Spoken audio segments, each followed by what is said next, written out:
ওকে, আসাদুজ্জামান নূরকে আমি অ্যাড করছি। হ্যালো আসাদ।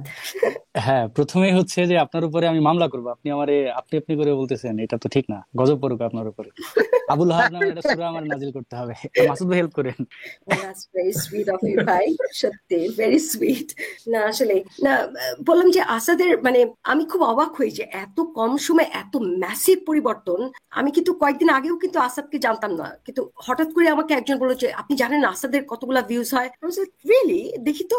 আমি দেখলাম যে গত 3 বছর আগের যে আসাদকে জানতাম তার সাথে ম্যাসিভ পরিবর্তন, যেটা আমার সাথে পরিবর্তন নয়। আমি কিন্তু সেমই আছি, ওই জায়গা থেকেই ধরে আছি যে হ্যাঁ, একটা জায়গায় হঠাৎ করে যখন ধর্ম সম্পর্কে জানলাম, ধর্ম ছেড়ে দিচ্ছি, ওই জায়গায় আছি। আমি এত আয়েশা মন কিংবা আমার হয়তো পরিবারের জায়গা থেকেও এত বেশি কিছু প্রবলেম ছিল, কিন্তু আসাদ, ওয়াও আসাদ, স্যালিউট। তুমি এখন আমাকে বলো, ওই যে আপনি ছাড়তেছি, তুমি আমাকে বলো যে এই জায়গাটা কোত্থেকে পেলা, কোত্থেকে এই জোশটা পেলা তুমি আসাদ? আম, এইটা আসলে আলাদা কিছু না, আমার কাছে মনে হয় না। আমার চেহারা মনে রাখো, হয় এটা চেহারা এটা রাখো। আমি আসলে চেহারা, আচ্ছা, কিছুই আচ্ছা, রেডি করা নেই। আচ্ছা, আমি ফোন ফোন থেকে ঢুকছি। ওকে, যেটা আমার মনে হয়, লোপাপা দেখেন, আপনারা আম, যেভাবে চেষ্টা করছেন, আমরা সবাই তো যার যার জায়গা থেকে চেষ্টা করছি, এবং এই চেষ্টার একটা ফল আসছে বলে আমার মনে হয়। এবং আমি যদি একদম আমি আমি শুনছিলাম মাসুদ ভাই এখানে ছিলেন, আমি শুরুতে ঘন্টাখানেক ছিলাম, তারপরে একটা কাজে আমি পরে আবার যুক্ত, মানে শুনছিলাম।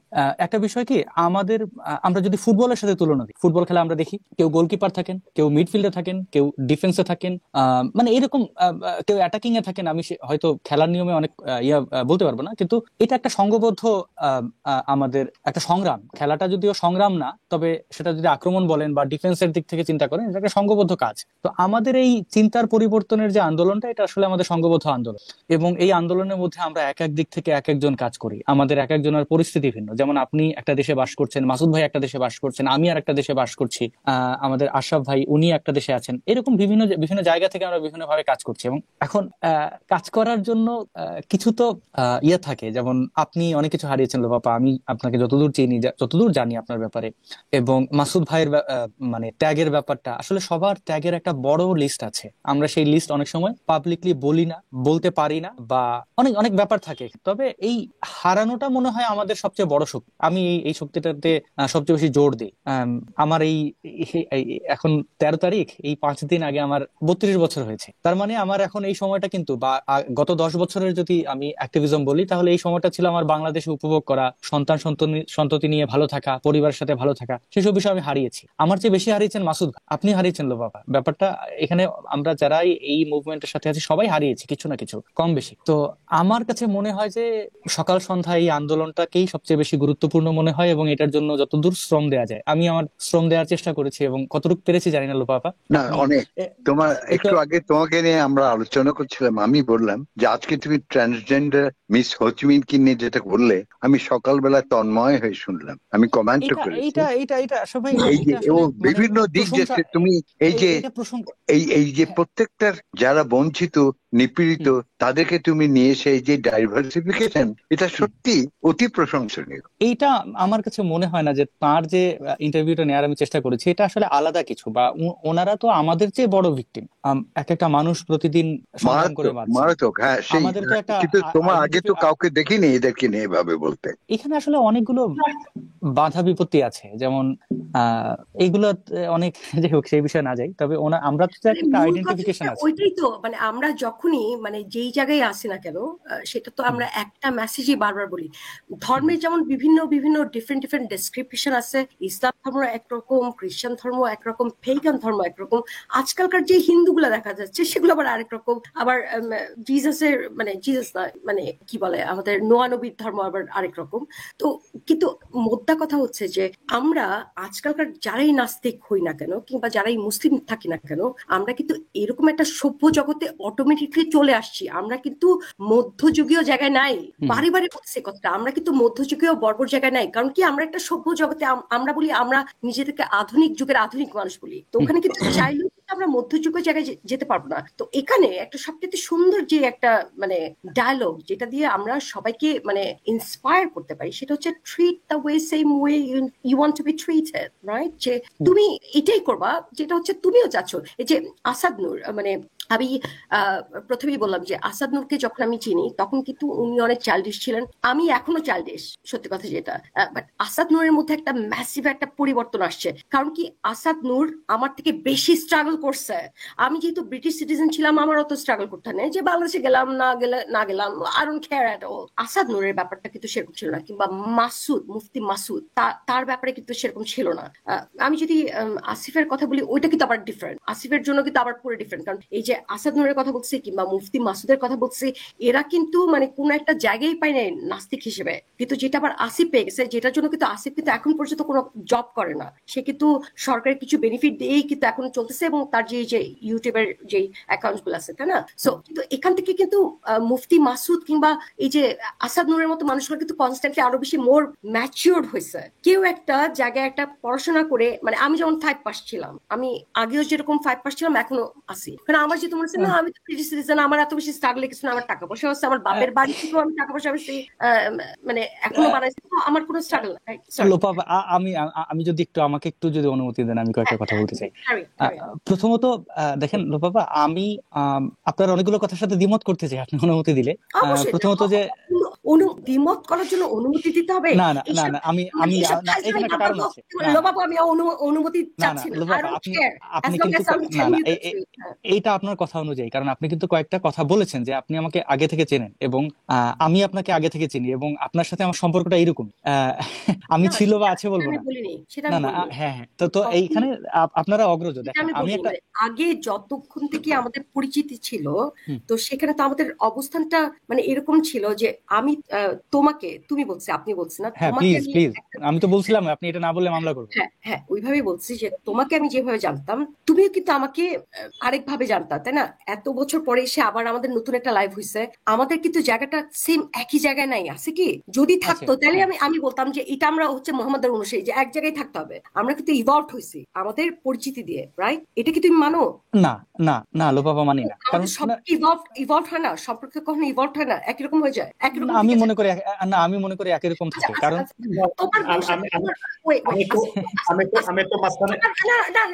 আমি এখানে বলবো, প্লিজ আমাকে বলতে দেন। আসেন, তোমার বউর সাথে প্রথম যে 1 বছরের সম্পর্ক, 5 বছর পরে কি একই সম্পর্ক রয়ে গেছে? যতদিন সেটা যদি বউ থাকে তাহলে সম্পর্কটা সেরকম থাকে, সম্পর্কের মধ্যে কিছু পরিবর্তন আসে, কিন্তু সম্পর্কের যে জায়গাটা, যেমন না না না না, যেমন আমি আপনার লোপাপা ডাকলাম তো, আমি আপনাকে আপা ডাকলাম তো, এখন এই সম্পর্কটা হয়তো খারাপ হয় না, সাময়িক সময় কিছু জিনিস পরিবর্তন আসে। যেমন আমি একটু পেছনে যাই, যেমন দেখেন আমাদের মধ্যে আমরা যাদের অগ্রজ পেয়েছি তাদের কাছ থেকে অনেক কিছু শিখেছি, জেনেছি, তাদের সংগ্রাম দেখে অনেক কিছু বুঝতে পেরেছি। এখন আমাদের সেই ব্লগের যুগ নাই, আমাদের মধ্যে একটা সময় অনেক ইউনিটি ছিল, সেটা হইতে পারে 2013 সালের গণজাগরণ, সেই গণ আন্দোলনের কারণে ইউনিটি ছিল, অনেক কিছু ছিল, বা আমরা 2013-র পরে একের পর এক আমাদের সহযোদ্ধাদের হারিয়েছি। দরকার নাই, আবার দরকার আছে। একটা কথা আমি বলি, লোপা আমাকে একটা মিনিট দাও। দেখো, প্রত্যেকটা মুহূর্তেই জীবন বিবর্তিত হচ্ছে। আমি গতকাল যা ছিলাম আজকে আমি আরো সমৃদ্ধ হলাম, কাজে মানুষের মধ্যে তার ইফেক্ট হয়, এবং আমাদের চিন্তা মনন শক্তি অবশ্যই বিবর্তন হচ্ছে। তুমি প্রথমে যে লাইভ করতে, আজকে আমি সান্ত্বনা দিয়ে পাঠালাম, মা আমি লাইভ বন্ধ করে দিচ্ছি, করবো না, এটা কি একটা ইভলভ সম্পর্ক না? আমি তো মাকে খামাকাই চাইতে চাই নাই, বলছি যে না মা ঠিক আছে, তুমি বলছো ওকে ওকে, কিন্তু আমি কিন্তু লাইভটা বন্ধ করি নাই। এটা একটা ইভলভ রিলেশনশিপ। অনেকে বলতে পারেন এই তুই তোর মারে একরকম কথা বলছিস, করতেছিস আরেক রকম, কিন্তু আমি কিন্তু লাইভ এসে বলছি আমি যেটা সেটা। আমার মা কিন্তু এত লাইভ বুঝে না, সো আমার মাকে আমি একটা গোজামিল দিয়ে বুঝাই বলতে পারবো, কিন্তু আমার মা কিন্তু সেখানে সান্ত্বনা পাবে, সেই সান্ত্বনাতে কিন্তু কারো কোনো ক্ষতি হবে না, তাকে আমি পার্সোনালি বলবো। কিন্তু আমি যদি পাবলিকলি কোনো একটা কথা বলি, ওইটার দায়িত্ব কিন্তু আমাকে নিতে হবে। আমি যদি পাবলিকলি খাই আমার মায়ের মনের সান্ত্বনার জন্য বলি মোহাম্মদ যেটা করছে সেটা ঠিক ছিল না, ইটস নট রাইট। আমি বুঝতে পারছি লোপাপা, আমি তো আসলে আপনারা আমার অগ্রজ, আমি যদি একটু ছোট দু একটা কথা বলি, যেমন অগ্রজ আবার কি রে ভাই? আরে তোমার বিষয়, তুমি এখন পৃথিবীটা আপনি আমার চেয়ে বেশি দেখছেন। হ্যাঁ, পৃথিবীটা আপনি দেখছেন, আপনি নিজে মাতৃত্ব দেখেছেন, আমি দেখি নাই। হ্যাঁ, তো আমি পিতৃত্ব দেখি নাই, মাসুদ ভাই দেখেছেন, তো এগুলা বিষয় আছে, অনেকগুলো বিষয় আছে। তোমার জন্মের পরে মাকে দেখো নাই? না না, আমি বলছি আপনি যেমন মাতৃত্ব উপভোগ করেছেন, আপনি উপলব্ধি করেছেন, আমি সেটা করি নাই, আমি পিতৃত্ব মানে উপলব্ধি করতে পারি না, যেটা মাসুদ ভাই করেছেন। এখানে আসলে জীবনের মোড়ে অনেকগুলো হয়। লোপাপা দেখেন, আমি দু একটা কথা বলতে চাই, যেমন আমি সোজা সাপটা বলতে বলতে চাই, আপনি একটু আগে আসিফ ভাইয়ের কথা তুলেছেন, বা অনেক আমাদের এই মুভমেন্টে অনেক, দেখেন লোপাপা আপনাকে যদি একটা প্রশ্ন করি, আমার আসিফ ভাইয়ের সাথে কোনোদিন কথা হয় নাই, আমি তাই ওনাকে ভাই কেন ডাকি, কারণ উনি আমার বয়সে বড়, এটা হচ্ছে প্রথম কথা। তার সাথে আমার অনেক বৈরী সম্পর্ক ছিল, আছে হয়তো, কিন্তু তিনি যে, আমি মনে করি যে তিনি যে সংগ্রামটা করছেন, দেখেন অনেক মানুষই তো এই মুভমেন্টের দোহাই দিয়া, বা অনেকেই অনেক জায়গায় সেটেল ডাউন হয়েছেন, এখন তাদের খুঁজে পাওয়া যায় না। অনেক মানুষের প্রচুর ইয়ে ছিল, এনার্জি ছিল, আমি যাদের দেখে আমি আমি ইয়ে পাইছি, মানে এনার্জি পাইছি, তাদের এখন দেখি হারাই গেছেন। জিজ্ঞেস করলে বলেন যে আমি এখন সাহিত্যিক হইতে চাই, হ্যাঁ, বা ধরেন আমরা দেখতে পাই ফুল লতা পাতা তাদের প্রোফাইল, আর কিছু নাই। এখন এইটা তাদের বিবর্তন। কিন্তু ধরেন আমাদের এই ফিল্ডে যারা সংগ্রাম করছেন, আমার প্রত্যেকটা মানুষের সাথে প্রতি আমার শ্রদ্ধা। আমার মধ্যে দেখেন এই যে সম্পর্কের কথা বলেন না, সম্পর্ক কখনো খারাপ হয় বলে আমি বিশ্বাস করি না। যেমন যদি বিশ্বাস, আমি মাসুদ ভাইয়ের সাথে আমার দূরত্ব তৈরি হয়েছিল, আমি মনে হয় প্রথম কলে মাসুদ ভাইকে বলেছিলাম, মাসুদ ভাই আপনি আমার অগ্রজা, আমি দুঃখিত আমার জায়গা থেকে। আবার এইটা একটা উদাহরণ, যেমন ধরেন বা অনেকের সাথে আমাদের চলার পথে যে সম্মান দিতে হবে, এটাও তো একটা ফালতু কথা। না না, আমি এটা বলি নাই,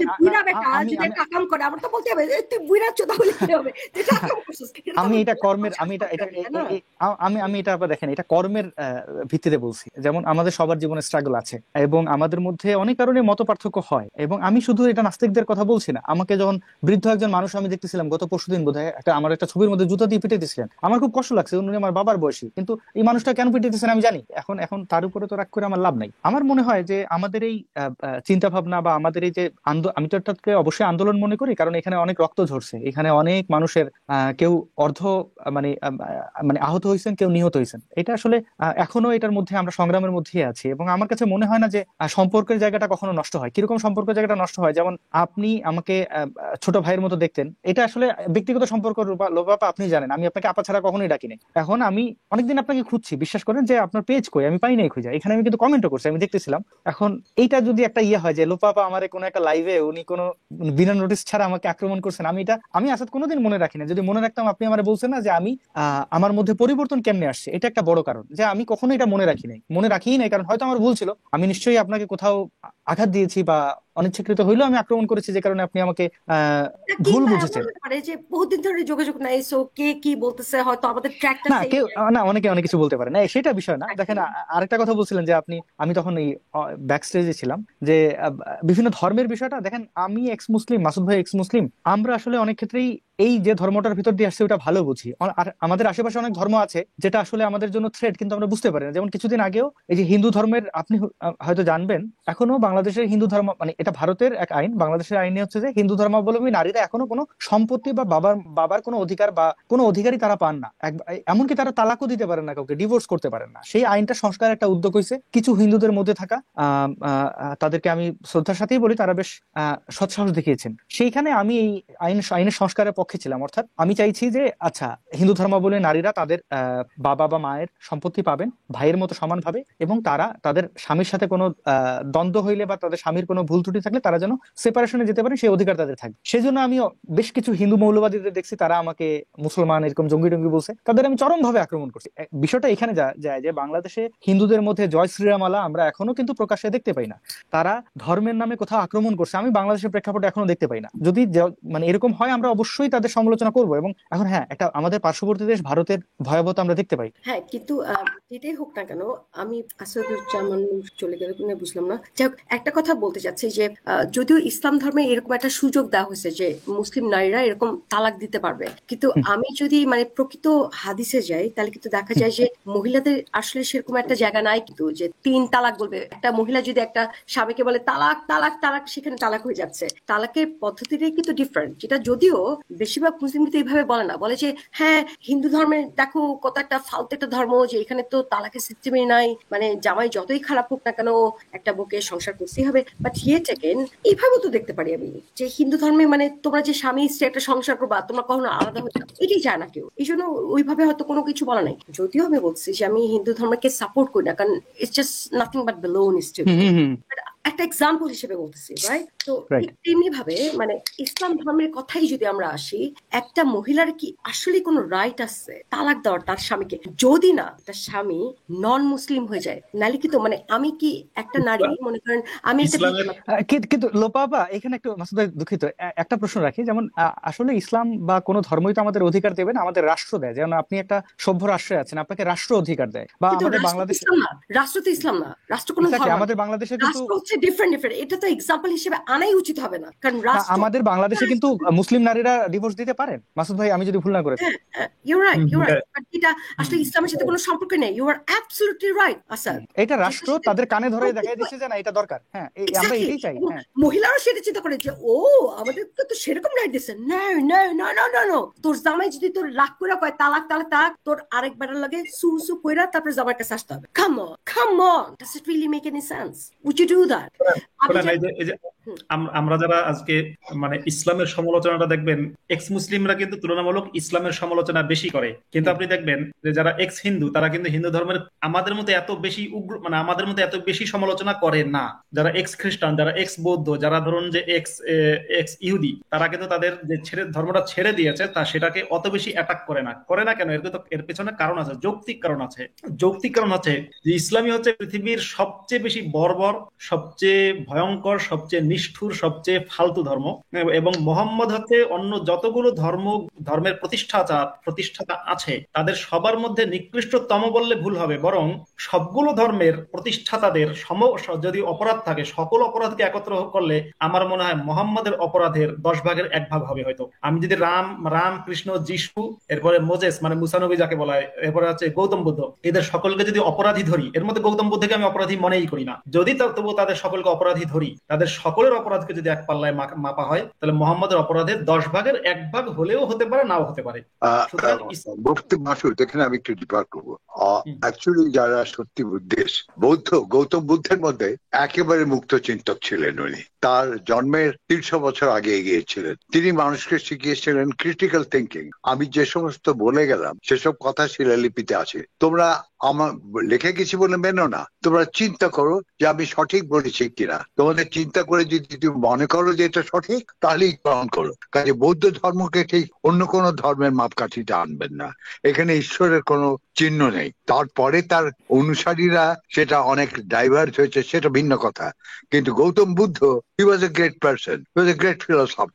এটাই আশরাফ ভাই আপনার এই বক্তব্যের সাথে এখানে একটা কথা আছে, গৌতম বুদ্ধ কিন্তু আবার মহিলাদেরকে একটু পচাইছে, যে মহিলাদের সাথে না লোপা, এটা একটা ভুল ধারণা। তার কোন শিলালিপিতে কোনো মেয়েদেরকে পচায়নি। তিনি বলেছেন কিন্তু মহিলাদের থেকে শতহাত দূরে থাকতেন।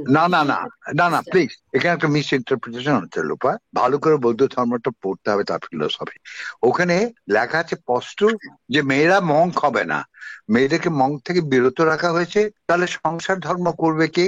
মানুষের তাহলে লোপ পেয়ে যাবে। যারা মঙ্ক হয় তারা তো বিবাহিত জীবন লাইফ করে না, কাজেই তাদেরকে বলা হয়েছে। বুদ্ধ একটা মেয়ে সম্পর্কে কিভাবে বলতে পারবে, যেহেতু বুদ্ধ সবসময় মেয়েদের থেকে একটা ডিস্টেন্স রাখছে। না মোটেও না। তিনি সম্মান করতেন, তার স্ত্রীকে তিনি মঙ্ক করতে দেননি। নারীর সাথে প্রেম বা একটা নারীর সাথে এরকম একটা যৌন মিলন কখনো কোনো কিন্তু সুইট হতে পারে। হ্যাঁ, উনি ওখানে তিনটা সুইট, এখান থেকে তো একটা মানব জাতির বিকাশ, খালি মানব জাতি না, যে কোনো ধরনের একটা এককোষী জীবাণু যদি হয়, ওইটার বিকাশই কিন্তু হয় যখন একটা সেক্স হয়। তো আমি বলি বৌদ্ধ কিন্তু যৌনতার এগেনস্টে নয়। সেই জন্য বলছি যে নারীরা যারা সংসার ধর্মী হবে তারা মঙ্ক হবে না, আর মঙ্ক যারা হবে তারা ওই রোমান ক্যাথলিকদের নানদের মতো তাদের সঙ্গে আরেকটা ভয় ছিল সেই সময়, যদি তারা মঙ্ক হতো তাহলে পুরুষ মঙ্কেরা ব্যভিচারিতা করতে পারতো। আপনাকে সেই যুগের আজ থেকে 2500 তোমাকে বুঝতে হবে। এই আশরাফ ভাই, ব্যভিচার করলে সমস্যা কি? আমি তো ব্যভিচারকে অত্যন্ত ভালো একটা কাজ মনে করি। কিন্তু আপনাকে সেই 2500 বছর পূর্বে ব্যভিচারিতা যা ছিল আজকে আমাদের চোখে তা নয়। আমার মনে হয় ব্যভিচারের যে গুরুত্বপূর্ণ, উনি বোঝাতে চাইছেন যে তখন তো আইন শৃঙ্খলা এত কঠিন বা পুলিশ ছিল না, ধর্ষণ বা এই ধরনের জোর জবরদস্তির কথা কি মানে আপনি বলতে চাইছেন আশরাফ ভাই? হ্যাঁ, এটা হচ্ছে যে তাহলে ব্যভিচার বললেন, আমাদের ব্যভিচারের আতঙ্ক আছে মোহাম্মদ। না, মোটেও না। আমি তো মনে করি যে কোনো মানে সাবালক মানে অ্যাডাল্ট নর এবং নারী তাদের সম্মতিক্রমে যৌন সম্ভোগ, এটা তো ইট ইজ অ্যাকসেপ্টেবল। সভ্য সমাজে ইট ইজ ওকে। আমি নিজেও সেটা সম্পূর্ণ মানে। কিন্তু গৌতম বুদ্ধ নিজে এই যে এইসব কথা তার ত্রিপিটক তিনি লিখতে বলেননি। ত্রিপিটক তিনি মৃত্যু তার 500 বছর পরে তার অনুচরেরা দুভাগে বিভক্ত হয়ে লিখেছে। কেমন আপনি ত্রিপিটকের লেখা, তুমি যে ত্রিপিটকে কি লেখা আছে সেটা দিয়ে সিদ্ধার্থকে বিচার করতে চলবে না। তার উইকিপিডিয়াতে তার জীবন কাহিনী দেখো এবং তাকে বোঝার চেষ্টা করো। He was a great philosopher, critical critical thinking শিখিয়েছে।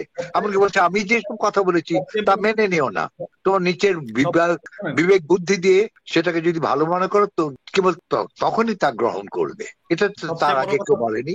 আশরাফ ভাই, সবচেয়ে বড় কথা হচ্ছে আপনি মানে আজকের পৃথিবীতে বা সবসময় কোন একজন বৌদ্ধ মঙ্কের সামনে, মানে যিনি বৌদ্ধদের এখন ধর্মগুরু বা যে সবসময় প্যাগোডায় থাকে, বৌদ্ধদের কোন ধর্মগুরুর সামনে গিয়েও যদি কোনো ব্যক্তি গৌতম বুদ্ধের সমালোচনা করে, কিংবা যদি কেউ বৌদ্ধ ধর্মটাকে পরিত্যাগ করে এবং সে প্যাগোডার মধ্যে গিয়েই বলে আমি বৌদ্ধ ধর্মে বিশ্বাস করি না, আমি এই ধর্ম পরিত্যাগ করলাম, তাহলে কোনো মানে একেবারে সত্যিকারের বিশ্বাসী বৌদ্ধ মানুষ তাকে একটা ফুলের টোকাও দেবে না, একটা গালিও দেবে না। কিন্তু যদি এই জিনিসটা আপনি ইসলামের ক্ষেত্রে কল্পনা করেন, আপনি মাদ্রাসার হুজুর কিংবা এনায়েতুল্লাহ আব্বাসের সামনে গিয়ে বলেন আমি ইসলাম মানি না, আমি নাস্তিক, আপনি কল্পনা করুন কি হতে পারে। একই সাথে কোনো একজন ব্যক্তি, মুসলিম ব্যক্তি, সে ইসলাম ত্যাগ করলো, সে মসজিদে গিয়ে ঘোষণা দিল আমি এই ধর্ম ইসলাম মানি না, মোহাম্মদের চরিত্র। আপনি বললেন না বলতে যে ইসলাম ধর্ম যত ধর্ম থেকে এত ভয়ানক, অমানবিক, এত পৈশাচিক একটা বর্বর ধর্ম তো নাই। যে ধর্ম মানুষের সৃজনশীল সবকিছু, নৃত্য, কলা, কবিতা, সঙ্গীত, বাদ্য বাজনা, আপনারা জানেন সঙ্গীত ইয়ে করলে পরে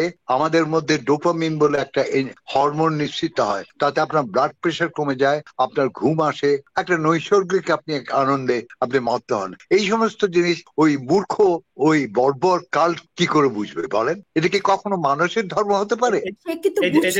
সে কিন্তু বুঝতো, বুঝেই সে চিন্তা করছিল যে এইগুলো যখন আলাদা আলাদা এরকম একটা বিভিন্ন একটা সাইড থাকবে, যে কারো একটা কেউ ভালো গান গাইতে পারবে কিংবা কেউ একটা ভালো কবিতা বলতে পারবে, তখন তো ওদের আলাদা ক্রেডিট দিতে হবে। মুহাম্মদ অন্য কাউকে ক্রেডিবিলিটি দিতে চায় নাই, সে চাইছে তার সমস্ত ক্রেডিবিলিটি নিজেই হয়ে থাক। সে সেটা নিজের আপন পালক পুত্রের বউরে বিয়ে করুক কিংবা একটা কচি একটা মানে বন্ধুর মেয়েকে, 6 বছরের একটা মেয়েকে বিয়ে করুক, কিংবা একটা সাফিয়ার মতো একটা যুদ্ধ বিগ্রহে যার বাপ এবং স্বামীকে হত্যা করে আমি তার সাথে চুচু করলাম, সেইখান থেকে হোক না কেন, মুহাম্মদ কিন্তু অন্য কারো যে একটা নিজস্ব একটা ক্রাইটেরিয়া থাকতে পারে, একটা নিজস্ব একটা ক্রেডিবিলিটি থাকতে পারে, ওইটাই একসেপ্ট করে। আসাদ নূরের কথা বললাম আমি, যে আমি খুব অবাক হয়ে যাই। আসাদ নূরকে আমি যখন প্রথম চিনলাম 4 বছর আগে, তার এইসব ম্যাচুরিটি ছিলই না।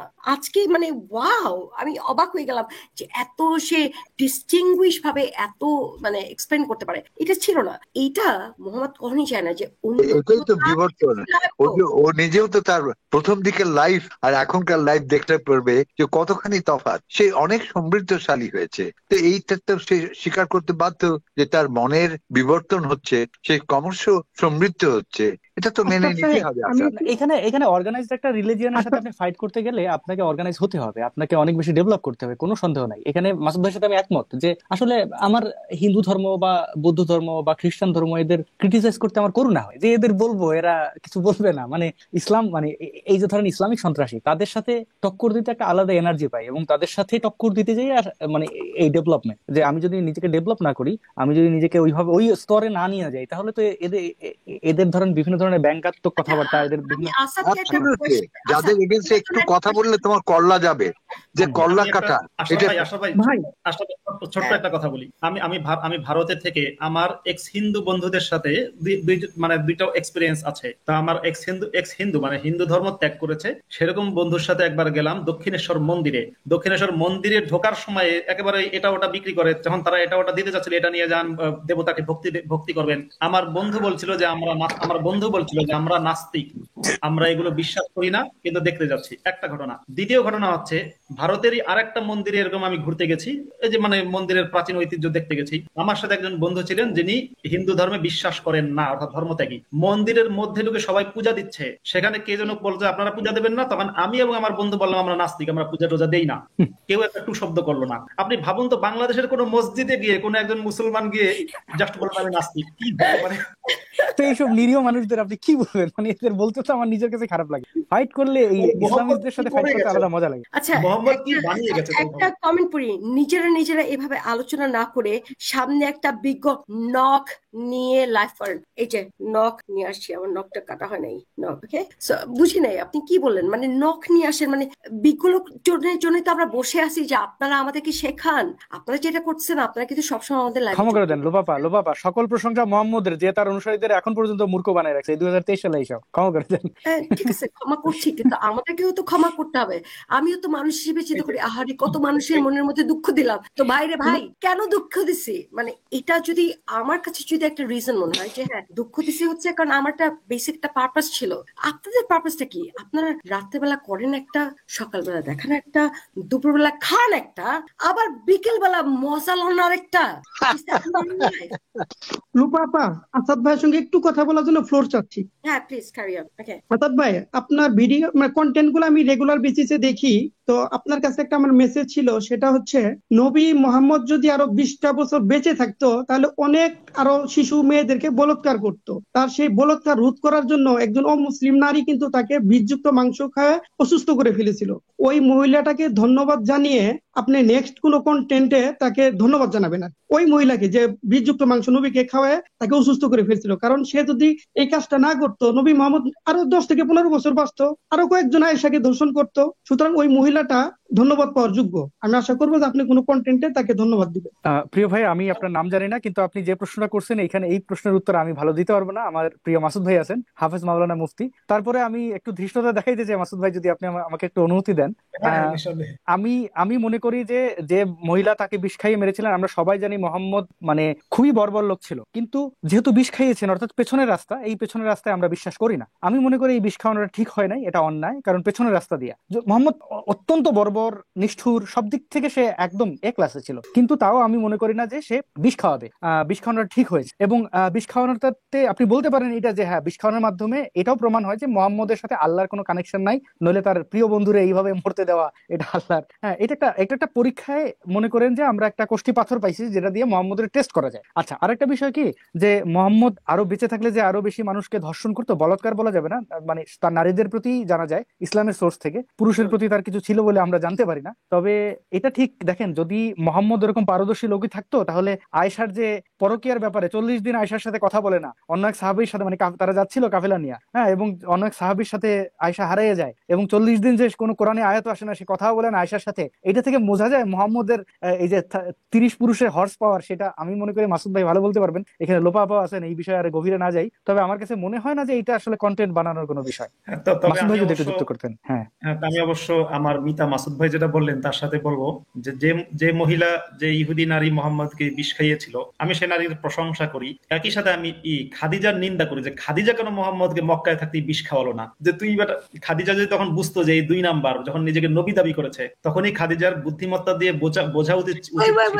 আমি আমার নামটা খাদিজা এই হিসেবে আমি কমপ্লিটলি অপোজ করলাম। মুফতি মাসুদ, আপনাকে বুঝতে হবে খাদিজা মোহাম্মদকে কেন বিয়ে করছিল। তার কাজিন একটা ভবিষ্যৎবাণী করছিল যে এই যে যদিও একটা মেষ বালক, এটারে বিয়ে করলে কিন্তু সেরকম একটা ফায়দা হইব। খাদিজা তো বিয়ে করছিল এরকম একটা মানে ফালতু একটা লোক, যেটা সে একটা ব্যবসায়িক ওমেন ছিল। যদিও বলা হয় যে আইয়ামে জাহিলিয়া নবীর কথা অনুযায়ী যে মুসলিম মহিলাদেরকে পুঁতে ফেলা হতো, খাদিজা কিন্তু সেরকম একটা ব্যবসায়িক মহিলা ছিল, সেরকম একটা চরম একটা জায়গা ছিল, রাইট? লোপাপা, যদি একটু প্রশ্ন করি যে আচ্ছা, খাদিজাকে যিনি ভবিষ্যৎবাণী করেছিলেন তিনি কি সাধারণ মানুষ নাকি ধর্মজীবী ছিলেন? খাদিজার ব্যাপারে কেউ ভবিষ্যৎবাণী কিন্তু করে না, মোহাম্মদের ব্যাপারে খাদিজাকে যিনি করছিলেন তিনি বোধহয় খ্রিস্টান যাজক ছিলেন, রাইট? এক্স্যাক্টলি, হ্যাঁ। তাহলে তো ধর্মজীবী মানে বাটপার রে চেনে, ধর্মজীবী চিনছে যে এই মোহাম্মদ এর বয়স কম হইলে কি হবে, এ বড় বাটপার হবে। হ্যাঁ, এক্স্যাক্টলি, মানে একটা কথা আছে না, এক্স্যাক্টলি। না অ্যাকচুয়ালি তো তাই, খাদিজাই তো ক্রিয়েট করেছে মোহাম্মদকে, কেননা ও জানে যে এইভাবে পাওয়ার উঠা যায়। ছাগল ছিল, খাদিজা বারবার কইছে এই গুহায় যা, আমি তোর টিফিন ক্যারিয়ার করে পাঠাইতেছি, গুহায় যা, একটা না একটা আয়াত নাজিল করে আয়। কাজিনের কাছ থেকে সব ছুটতো, এরে খাদিজা আমার প্যাকেট করে আমার লাঞ্চ পাঠাই দিতেছে, কতদিন আর কমু না, আমার কাছে আয়াত আয় নাই, হুদেই আমার লাঞ্চ পাঠাও। মোহাম্মদের একটা লজ্জাস্থান ছিল, তাই না? লজ্জা থেকে বসে না হঠাৎ করে আসছে, মানে তোমাকে আর খাদিজার উচিত ছিল মোহাম্মদকে, শোনেন, খাদিজার উচিত ছিল যখন মোহাম্মদ বলেছে আমার কাছে এরকম কে যেন আসে, আমার কাছে এসে এরকম বলছে, তখন খাদিজার উচিত ছিল মোহাম্মদকে ঝাড়ু পেটা করা। না মাসুদ ভাই, এখানে একটা প্রশ্ন আপনারা করতে চাই, মাসুদ ভাই ক্ষমা করবেন, আমরা আমাদের এই বর্তমান 2023 সালে এসে আমরা অনেকগুলো শব্দ বা আরো আগে শিখছি যে সুগার ডেডি, তাই না? আর সুগার মাম্মিও তো থাকে, খাদিজার তো এমনও মনে হইতে পারে আচ্ছা আচ্ছা, মোহাম্মদ নবী হবে? মোহাম্মদের একটা সুগার মাম্মি ছিল। না, মোহাম্মদ নবী হবে। খাদিজার সম্পত্তি কিন্তু কম ছিল না ভাই। মাসুদ ভাই, আমরা কিন্তু এটা বুঝতে পারি যে খাদিজার সম্পত্তি কম ছিল। খাদিজার ছিল দরকার যেটা ছিল যে সমাজে একটা স্ট্যাটাস নাও। মোহাম্মদ যেহেতু নবী হবে, তার কাজিন বলেছে, তো খাদিজার এটাই বোধহয় দরকার ছিল যে মোহাম্মদ নবী হলে যে আমি সেই নবীর পত্নী, মানে আমার একটা স্ট্যাটাস তৈরি হলো। যখন যখন যখন 10-15 বছর পার হয়ে গেল, কিছু হয় না, তখন তার কিন্তু খেদাইছে যে তোর বিয়ে করলাম কেন। আমরা বাংলাদেশ কি দেখি বা আমরা অন্যান্য দেশে সুগার ডেডিরা কি করে, মডেল অভিনেত্রীদের বিয়ে করে, কারণ কি, যে আমি অভিনেত্রীর বিয়ে করছি, হ্যাঁ, বা এই অভিনেত্রীদের সাথে আমি শুই, এটার তার একটা কিন্তু ক্রেডিট যে আচ্ছা আমার সম্পত্তি কম নাই, বয়স হয়ে গেছে, কি করব, কিন্তু আমি কিন্তু এটা কিনতে পারি। তো মোহাম্মদের ক্ষেত্রে কি খাদিজা তিনি সুগার মাম্মির অবস্থান নিয়েছিলেন কিনা, মাসুদ ভাই যদি এটা একটু বলতেন। আমার কাছে এরকম কেন গন্ধ বের। মাসুদ ভাই, আপনার কাছে আমার আরো একটা প্রশ্ন, যেমন পরিমণির কথা যদি দেখি, যে রাজকে বিয়ে করছিল, শরীফুল রাজকে, তারপরে কিন্তু রাজ্যর জন্ম হয়েছিল, সে কিন্তু যদিও এখন আর স্বামীর সাথে সম্পর্ক নাই, কিন্তু সেরকম একটা এত সুইট ভাবে আসে। আমার পরিমণিকে অনেক ভালো লাগে যে তার নিজের যৌবনকে প্রায়োরিটি দিচ্ছে না, তার নিজস্ব কি বলে একটা প্রফেশনালিজমকে প্রায়োরিটি দিচ্ছে না, তার ছেলেকে সবসময় প্রায়োরিটি দিচ্ছে। It's very sweet, right? So আমার কাছে মনে হয় যে ওই একই কোয়েশ্চেনটা আমি করতে চাই যে মুহাম্মাদের ব্যাপারে, যে মুহাম্মদ মানে কখনো কি তার যে এই যে ফাতেমা জন্ম হয়েছিল, একটা কোচি একটা মেয়ে আয়েশাকে বিয়ে করে কিন্তু একটাও ফসল পয়দা করতে পারে নাই, যেটা যদিও আল্লাহ বুঝলো নারীরা তোমাদের জন্য শস্যক্ষেত্র, কিন্তু নবী কিন্তু শস্যক্ষেত্রে একটাও দানা দিতে পারে নাই। রাইট রাইট না না, নবী শস্যক্ষেত্রে বীজ ফেলেছে কিন্তু সেখানে গাছ হয়নি। কার দোষ? কার দোষ?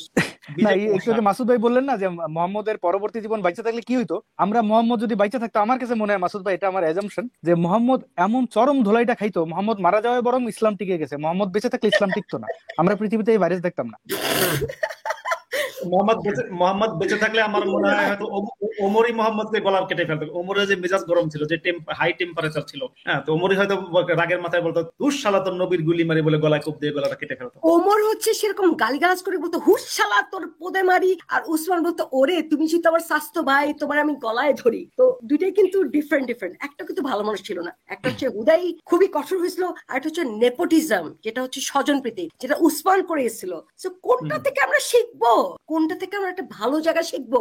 ইসলামের একটা এমন কোন জায়গা দেখাতে পারেন যেখান থেকে আমরা আজকালকার যুগে আমরা বলতে পারি যে আসলে এটা ভালো একটা জিনিস না? কেন আমরা দেখি না বাংলাদেশের মাদ্রাসার হুজুররা ইসলাম থেকে যা শিখেছে সেটা যখনই প্রয়োগ করে 2 দিন পর পুলিশ ধরে, মানে প্রতিদিনই কোনো না কোনো হুজুর পুলিশের কাছে ধরা খায়, এবং প্রত্যেকটা দিন ঘুষখোর ধরা পড়ছে, বা ঘুষ খায়, দুর্নীতি করছে, সন্ত্রাস করছে।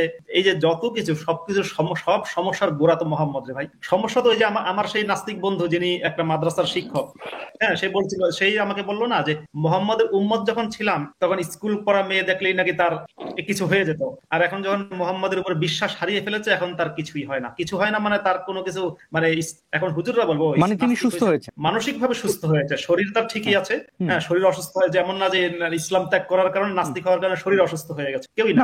আমরা মস্তিষ্ক দিয়ে সবকিছু নিয়ন্ত্রণ করি, মানে ওইটাই আর কি। হ্যাঁ, স্পেশালি যখন আমরা নিজেদেরকে শ্রেষ্ঠ একটা সৃষ্টির সেরা হিসেবে দাবি করব, গরু ছাগল পৃথিবীর, হ্যাঁ লোপাপা দেখেন, পৃথিবীর কোন ধর্ষক তো আর শরীর দিয়ে ধর্ষণ করে না, তার মস্তিষ্ক দিয়ে এটা টার্গেট করে যে আমি ধর্ষণ করবো।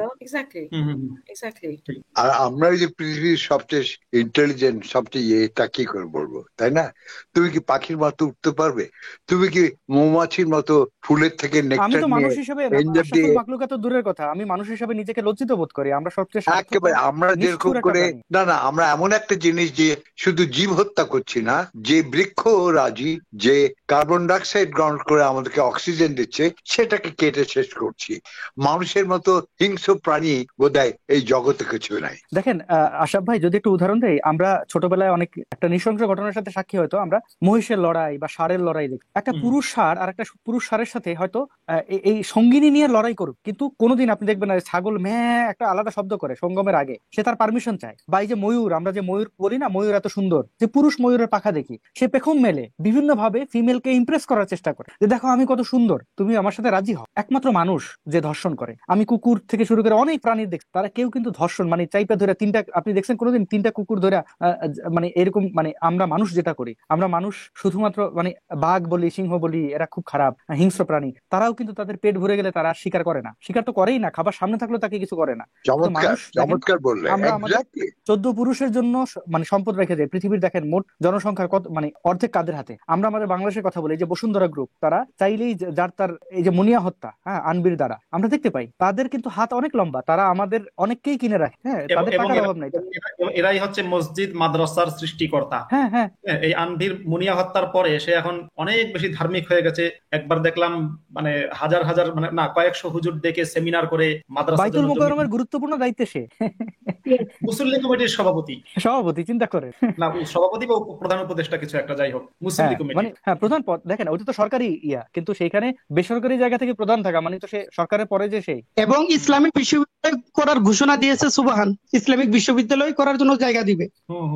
শুধু কি ইসলামে, মাসুদ ভাই, শুধু কি ইসলামে করে? আমাদের এই চিন্তার জগতে কাকে কাকে ফান্ডিং করে, কি করে, সেটা আমরা নাই বললাম অনেক কারণে, কারণ আমাদের কাছে প্রমাণ নাই, কিন্তু তারা কিন্তু এক জায়গায় ইনভেস্ট করে না।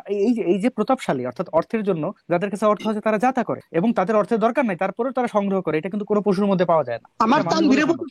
আমার ভাই তানভীরের প্রতি তেমন রাগ নাই, রাগ হচ্ছে ওই হুজুরদের প্রতি যারা উনার অনুসরী হয়ে উনাকে এই দায়িত্বগুলো দিল। এবং ভাই এরা ভিকটিম, এটা মাসুদ ভাই, আমাদের মাসুদ ভাই, সম্মানিত মাসুদ ভাই ভালো বলতে পারবেন, ওনারা কত বেতন পায়। একজন একজন একজন মাদ্রাসার ইমাম বা ধরেন প্রধান, হ্যাঁ, প্রিন্সিপাল, বা ধরেন একজন মসজিদের ইমাম, তিনি কত টাকা বেতন পান? তিনি তো ধর্ম বিচারেই খাইতেছেন। মানে কেন? তার যদি আর কোনো ক্ষমতা থাকতো ধর্ম বিচারে খাইতেন?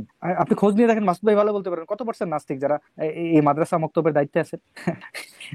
মানে এদের শোনেন, আসলে কি, মানে মানুষের যখন মুক্তির জায়গা না থাকে তখন সে কি করবে? তখন সে আটকা থাকে। মাদ্রাসার হুজুররা, মানে মাদ্রাসার হুজুরদের মধ্যে যারা ধর্ষক বা যারা ওই আব্বাসির মতো আছে, এরা নিঃসন্দেহে দোষী এবং এদের শাস্তি হওয়া উচিত। কিন্তু মাদ্রাসার হুজুরদের মধ্যে যারা কোনো অল্টারনেটিভ নেই বলে, যেমন যে হুজুরটার কথা আমি বললাম, যে হুজুরটা আমাকে বলছিল যে আগে রাস্তা, মানে মাদ্রাসা থেকে বেরিয়ে চায়ের দোকানে বসে যখন সে মেয়ে দেখতো, দেখলে তার মনের মধ্যে অস্থিরতা তৈরি হতো, সে নিজেকে ধরে রাখতে কষ্ট হতো। কিন্তু সেই হুজুর যখন ইসলাম ত্যাগ করলো, এখন তার মানে একটা দশম শ্রেণী পড়ুয়া একটা মেয়েকে দেখলে তার মনে হয় যে এটা আমার কন্যা, এবং সে কোনো কুদৃষ্টিতে তাকায় না। এই যে দৃষ্টিভঙ্গি চেঞ্জ হয়ে গেল। এখন সেই হুজুর বলছে, মাসুদ ভাই ভাল লাগে না, মাদ্রাসায় গিয়ে যেগুলো পড়াচ্ছি ভাল লাগে না, আমার মন চাচ্ছে, হ্যাঁ, মানে কি করব বুঝতে পারছি না। এখন আমি তাকে বলবো যে আপনি অন্য কিছু করেন, বলতে পারছি না, কারণ আমি জানি যে হুজুরের যে বিদ্যা, হুজুরের যে সার্টিফিকেট, ওই সার্টিফিকেটটা কোনো কাজে লাগছে না। ওই সার্টিফিকেটটা হুজুর না কোনো কারিগরি শিক্ষা নিতে পারবে, না কোনো সরকারি বেসরকারি চাকরি করতে পারবে, একমাত্র সে মসজিদের ইমামতি আর মাদ্রাসার শিক্ষকগিরি করতে পারবে। এখন এই হুজুরদেরকে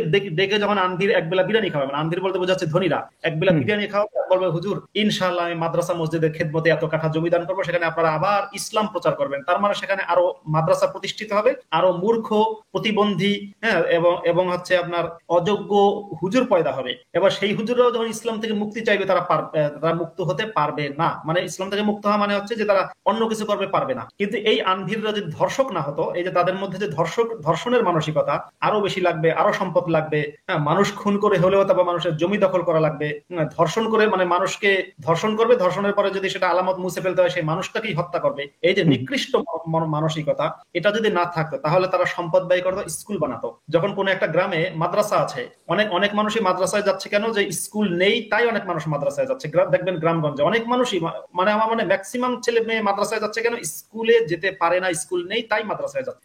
যদি আনভিরের ক্ষমতা আছে বাংলাদেশে, আনভির মানে বসুন্ধরা গ্রুপের ক্ষমতা আছে বাংলাদেশে 1000 স্কুল প্রতিষ্ঠা করার ক্ষমতা তাদের আছে। অনেক শিল্পপতির ক্ষমতা আছে যে তারা 1000 স্কুল তৈরি করবে, হ্যাঁ, তারা 1000 স্কুলের জন্য জমি দান করবে। তারা সেটা না করে তারা বানাচ্ছে মসজিদ আর মাদ্রাসা। তার মানে আমি দেখতে পাই যে একটা হুজুরের চেয়ে বেশি ভয়ঙ্কর হচ্ছে এই সমস্ত ধর্ষক, খুনি, দুর্নীতিবাজ, সন্ত্রাসবাদী যাদের মুখে দাড়ি নেই এবং মাথায় টুপি নেই। আমার একটা পেজ আছে, আমি একটা ছোট্ট ঘটনা বলি। একটা পেজ আছে মুফতি মাসুদ লাইভ। এই পেজে আমি ছাড়াও আরো দুজন আছে, আরো 2 বা 3 জন কি যেন বলে অ্যাডমিন আছে, মডারেটর অ্যাডমিন। হ্যাঁ, আমার একজন অ্যাডমিন আজকে বলছে যে মাসুদ ভাই, মুফতি মাসুদ লাইভ পেজ, আমি সেগুলো স্ক্রিনশট শেয়ার করতে পারি। মুফতি মাসুদ লাইভ পেজে আপনাকে যারা গালি দিচ্ছে এর বাচ্চা ওর বাচ্চা বলে, তাদের প্রোফাইলে ঢুকে দেখছি তারা স্কুল, মানে তারা কলেজ কিংবা ইউনিভার্সিটিতে পড়ে, কে অর্থাৎ মাদ্রাসার হুজুর না। আর আপনাকে যারা প্রশংসা করছে অথবা আপনাকে খুব সফটলি বলছে ভাই আল্লাহর পথে চলে আসুন, এরা সব থেকে মাদ্রাসার হুজুর এবং মসজিদের ইমামরা আমার লাইভের পেজে এসে গণহারে আমার প্রশংসা করছে ইনবক্সে।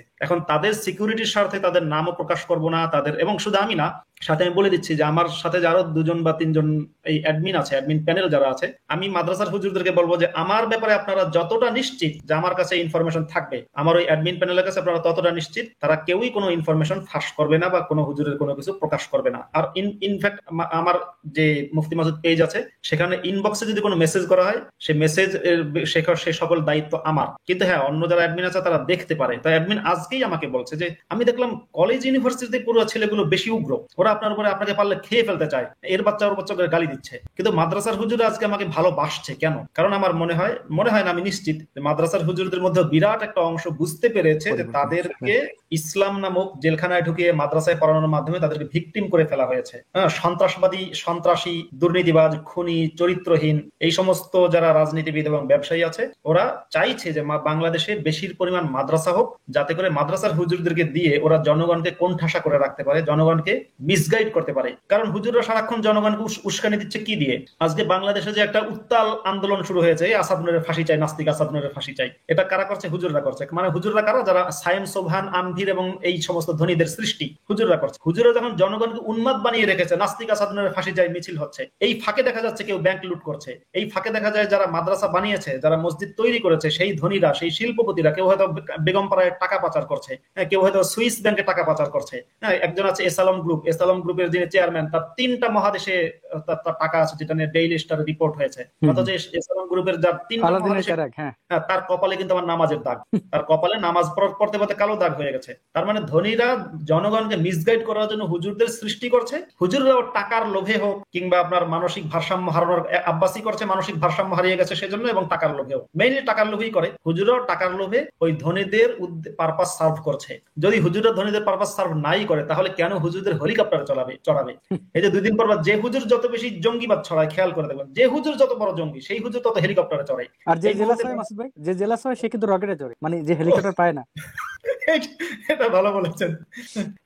আমরা একটা প্রসঙ্গে যদি যাই, হ্যাঁ, আপনার কাছ থেকে আমি যে প্রশ্নগুলো করছিলাম অন্তত আমার কাছে ক্লিয়ার। আমরা যদি, লোপা রহমান এখানে নাই, আমরা যদি একটা জিনিস জানতে চাই, মাসুদ ভাই আপনি জানেন কিনা, আপনি লাইভে ছিলেন, রাজাকার সাইদি, কুখ্যাত রাজাকার দেলোয়ার হোসেন সাইদি, সে কাশিমপুর কারাগার 1 থেকে সে এখন ঢাকা মেডিকেল কলেজে আছে সম্ভবত, মানে সে ঢাকায় আসছে চিকিৎসার জন্য, কারণ তার হার্ট অ্যাটাক। সাইদি যে অপরাধ করছে তাতে সে কাশিমপুর, আমি যদি কাশিমপুর কারাগারে ছিলাম, তার থাকার কথা 3-এ, কাশিমপুর কারাগার 3 হচ্ছে 3 না যেন 4, অর্থাৎ হাই সিকিউরিটিতে থাকার কথা, যেখানে লকআপ থাকবে, কারণ সে মানবতা বিরোধী অপরাধ। তারে 1-এ রাখা হয়েছে, মানে সাধারণ জেলে রাখা হয়েছে। ঠিক আছে, একটা বুড়া মানুষ পালাই টালাই যাবে না, বুঝলাম। সে এখন হার্ট অ্যাটাক হয়ে হাসপাতালে গেছে, তাদেরও চলে দিতে পারে, জানি না। কিন্তু প্রশ্নটা হচ্ছে যে এই মানুষগুলো বাঁচার জন্য এত চেষ্টা করে কেন? তারা তো জান্নাতি, তারা যাবে, যাওয়ার পরে হুররা বসে আছে, অপেক্ষা করতেছে, তারা জানে। আহমেদ শফি যেমন মরার আগে কিন্তু ভারতের চিকিৎসা নিয়েছিল, সে ভারতে গেছে যে চিকিৎসা নিচ্ছে, তো ভারতের চিকিৎসা যখন নিছে তখন তো তার মুসলিম নার্স ডক্টর ছিলেন না, অমুসলিম নার্স ডক্টর ছিলেন, তারাই তাকে বাঁচিয়ে আবার বাংলাদেশে পাঠাইছে, তারপরে মারা গেছে। তো এখন সাইদি বা এরা মারা যাওয়ার আগে কেন নসিহত করে না যে আমি যখন মারা যাইতে চাইবো, হার্ট অ্যাটাক হোক আর যাই হোক, কিডনি খারাপ হোক, আমি মারা যাবো, কারণ আমি যত তাড়াতাড়ি মারা যাইতে পারি তত তাড়াতাড়ি আমি জান্নাতে যাবো। এদের কি জান্নাতের প্রতি বিশ্বাস নাই? মানে এরকম লোকরা বেঁচে থাকতে চায় কেন বিভিন্ন বিজ্ঞানের মাধ্যমে? হ্যাঁ, এইটা আপনি একটা ভালো প্রশ্ন করেছেন। এই হুজুররা, এই চমৎকার প্রশ্ন করেছে। দেখেন, হ্যাঁ, তাহলে কেন এই বিজ্ঞান আমাদের মেডিকেল সায়েন্স যেটা ইমপ্রুভ করছে সেখানে যায় কেন? তারা তো মৃত্যুবরণ করে সহজে মৃত্যুটাকে মেনে নিতে পারে। শুধু তাই না, তারা তো বিশ্বাস করে যে মৃত্যুর পরে আল্লাহ তাদের জন্য 72 থেকে মানে হয়তো 72টা অথবা 70,000-এর কথা বলা আছে, এই যে শত শত বা হাজার হাজার হুর পাবে, তারা জানে যে তারা মৃত্যুর পরে হুর পাবে, অনেকগুলো হুর পাবে। এবং সেই হুররা কি, সেই হুরদের মানে হুরের বিবরণ মানে নাই দিলাম, কি ধরনের বিবরণ হাদিস কোরআনে আছে বা হুজুররা ওয়াজের মধ্যে বলে, আপনারা শুনে নেবেন। তাহলে এই হুজুররা হুরের লোভ না করে তারা মানে সাধারণ জনগণকে হুরের ওয়াজ করে, কিন্তু নিজে কোনো 3টা-4টা বিয়ে করে। তুই বেটা হয় বিয়ে করিস না, যে না বিয়ে করবো না, আমি একমাত্র জান্নাতে গিয়ে হুরের সাথে গিয়ে আমি লরস্টিং করবো, সেটা না করে তুই কেন দুনিয়াতে, তাও কি একটা না, যে হুজুর বেশি জঙ্গি সে হুজুর করে 4টা-3টা। যে মামুনুল হক হুজুর, মামুনুল হক কয়টা করেছে? সে একদিকে কাপাসিয়ার ভাবি, একদিকে আপনার শহীদুল ভাইয়ের বউ, আরেকদিকে নওগান, আর একটা কোথায় ছিল। এই 4জনকে মামুনুলের কেন লাগবে? তার যদি হুরেরই লোভ থাকে, তাহলে তো তার উচিত ছিল কি, ধরুন আজকে আমি যদি বলি যে আগামী 1 মাস পরে, বলা হলো যে 1 মাস পরে আসাদ নূরকে 50 কোটি টাকা দেওয়া হবে, আসাদ নূরকে বলা হলো যে এখন বেশি আরামায়েশ দরকার নেই, 1 মাস পরে আপনাকে 50 কোটি টাকা দেওয়া হবে। তাহলে আসাদ নূর কি করবে? খুশিতে যে ঠিক আছে, ওকে, আমি অপেক্ষায় থাকবে। এবং এবং আসাদ নূরকে দেখে মনে যদি সে মানে যদি কথাটা সত্যই হয়, সত্যিই তাকে, অথবা ধরেন যে লটারি, আসাদ নূর ভাই লটারি পেল 40 লাখ টাকা, নিশ্চিত হয়ে গেল যে 40 লাখ টাকার লটারি পেয়েছে, তার মানে তো সে অধীর আগ্রহে অপেক্ষা করবে লটারিটা কখন পাবো। এখন এই সময় কি আসাদ নূর বসে বসে সেই টাকা নেওয়া বাদ দিয়ে কি অন্য মৌজ মাস্তিতে লিপ্ত হবে, নাকি শুধু অপেক্ষা করবে কখন ওটা হাতে পাবো? তা হুজুরদেরকে যে জান্নাতে এত হুরের লোভ দেখানো হয়েছে, হুজুরদের তো সবসময় অপেক্ষা করা দরকার ছিল যে ঠিক আছে, যেহেতু বিয়ে করতে হয়, আচ্ছা ঠিক আছে একটা বিয়ে করি, অপেক্ষায় থাকি কখন জান্নাতে যাবো এবং হুরকে পাবো। তাই না করে হুজুররা, প্রত্যেকটা হুজুর, যারা আস্তিক হুজুর, নাস্তিক হুজুররা বাদে, আস্তিক যারা বিশ্বাসী হুজুর, তারা প্রত্যেকে 4টা করে বিয়ে করতে চায় কেন? অনেকে পারে, অনেকে পারে না। অনেকে পারে, যাদের টাকা আছে তারা পারে, যারা পারে না, যারা টাকা কম বা সামাজিক ভয়, তারা হয়তো পারে না। কিন্তু এই যে আগ্রহটা কেন, এটা তার মানে বোঝা গেল যে তারা নিজেরাই হুরের প্রতি তাদের যে বিশ্বাস, এই বিশ্বাসটা করে না, জনগণকে তারা মিসগাইড করে, জনগণকে ধোকা দেয়। কেন? টাকার জন্য। ধনী শিল্পপতিরা হুজুরদেরকে এভাবেই সৃষ্টি করেছে, হুজুর আপনি জনগণকে বোকা বানিয়ে জনগণের কাছ থেকে যখন টাকা নেবেন, মানে আপনি হুজুর, ধনীদের সাথে হুজুরদের একটা লিয়াজো আছে। লিয়াজো কি? আপনি হুজুর, আপনার কাজ হচ্ছে জনগণকে ওয়াজ করবেন, ওয়াজ করে জনগণের পকেট থেকে টাকা খসাবেন, টাকা খসিয়ে এসে মসজিদ মাদ্রাসায় নেবেন, আপনি নিজের পকেটেও নেবেন। আর আমরা যারা ধনী শিল্পপতি আছি, মুসলিম শিল্পপতি, মুসলিম ধনী, মুসলিম রাজনীতিবিদ, এই ফাঁকে আমরা দেশের টাকা লুট করে বাহিরে পাচার করব। তার মানে হুজুর এবং জনগণ উভয় শ্রেণী কিন্তু, হুজুর এবং যারা এলিট শ্রেণী, হুজুর এবং সমাজের এলিট শ্রেণী, উভয় দলই কিন্তু জনগণের টাকা নিচ্ছে। হুজুর নিচ্ছে ধর্মের কথা বলে, আল্লাহর কথা বলে, তারপরে হুজুর নিচ্ছে তার পকেটে, হুজুর নিচ্ছে তার মসজিদের নাম করে, মাদ্রাসার নাম করে, ইতিমখানার নাম করে, লিল্লা বোর্ডিং এর নাম করে নিচ্ছে। আর ধনীরা কি করছে? জনগণ যখন সবসময় ব্যস্ত আছে, ফাঁসি চাই, নাস্তিকের ফাঁসি চাই, জনগণ ব্যস্ত, এই ফাঁক দিয়ে যারা এলিট শ্রেণী, তারা জনগণের টাকা বিদেশে পাচার করছে, জনগণের টাকা লুট করছে, জনগণ সেদিকে ঘুষ নেই। জনগণ কখনো মিছিল করে না যে ঘুষ করে শাস্তি চাই। কোনোদিন কি বাংলাদেশে এমন হয়েছে?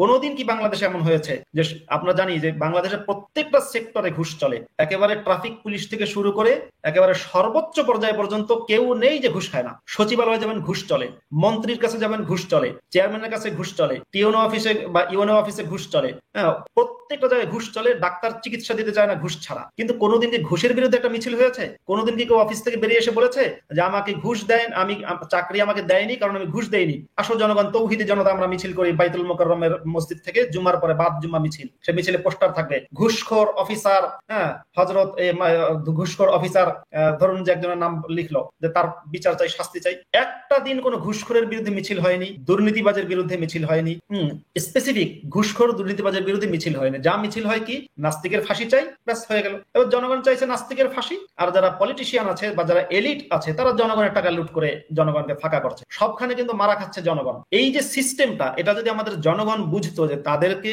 এলিটেরা কিভাবে ধর্মের মধ্যে ঢুকিয়ে দিয়ে তারপর তাদের ফায়দা লুটছে, কিভাবে দেশের টাকা বাইরে পাচার করছে, কিভাবে নিজেরা ব্যাপক বিলাসবহুল জীবন যাপন করছে। আমরা যে আপন জুয়েলার্সের যে মালিকের ছেলের যে বিভিন্ন কাহিনী জানি, প্রত্যেকটা ধনী, প্রত্যেকটা বড়লোক এলিট যারা মসজিদ মাদ্রাসা বানায়, তাদের নিজেদের সন্তান তো মাদ্রাসায় পড়ে না, তাদের নিজেদের সন্তানকে তারা মাদ্রাসায় দিয়ে হুজুরদের দ্বারা ধর্ষণ করায় না, মাদ্রাসায় হুজুরদের ধর্ষণ করায় গরিবের সন্তানটাকে দিচ্ছে। এবং তাদের প্রত্যেকের চরিত্র মুহাম্মদের মতোই পবিত্র। তারা প্রত্যেকে দেখা যাবে যে তাদের চতুর্থ বান্ধবী, ষষ্ঠ বান্ধবী, 11তম বান্ধবী, প্রত্যেকের কোনো অনেকগুলো বান্ধবী থাকে। সেই বান্ধবীদেরকে নিয়ে কখনো সুইজারল্যান্ড, কখনো ফ্রান্স, কখনো মালদ্বীপ যাচ্ছে, ঘুরে বেড়াচ্ছে। জনগণ কিন্তু সেগুলো দেখে না, সেসব দেখার কারণ জনগণ তো ব্যস্ত আছে, নাস্তিকের ফাঁসি যায়। জনগণকে বিগত, বিশেষ করে এই গণজাগরণ মঞ্চের পর থেকে জনগণের মনের মধ্যে একটা জিনিসই হুজুররা এবং এলিটরা ঢুকিয়ে দিয়েছে, নাস্তিকের ফাঁসি চাই।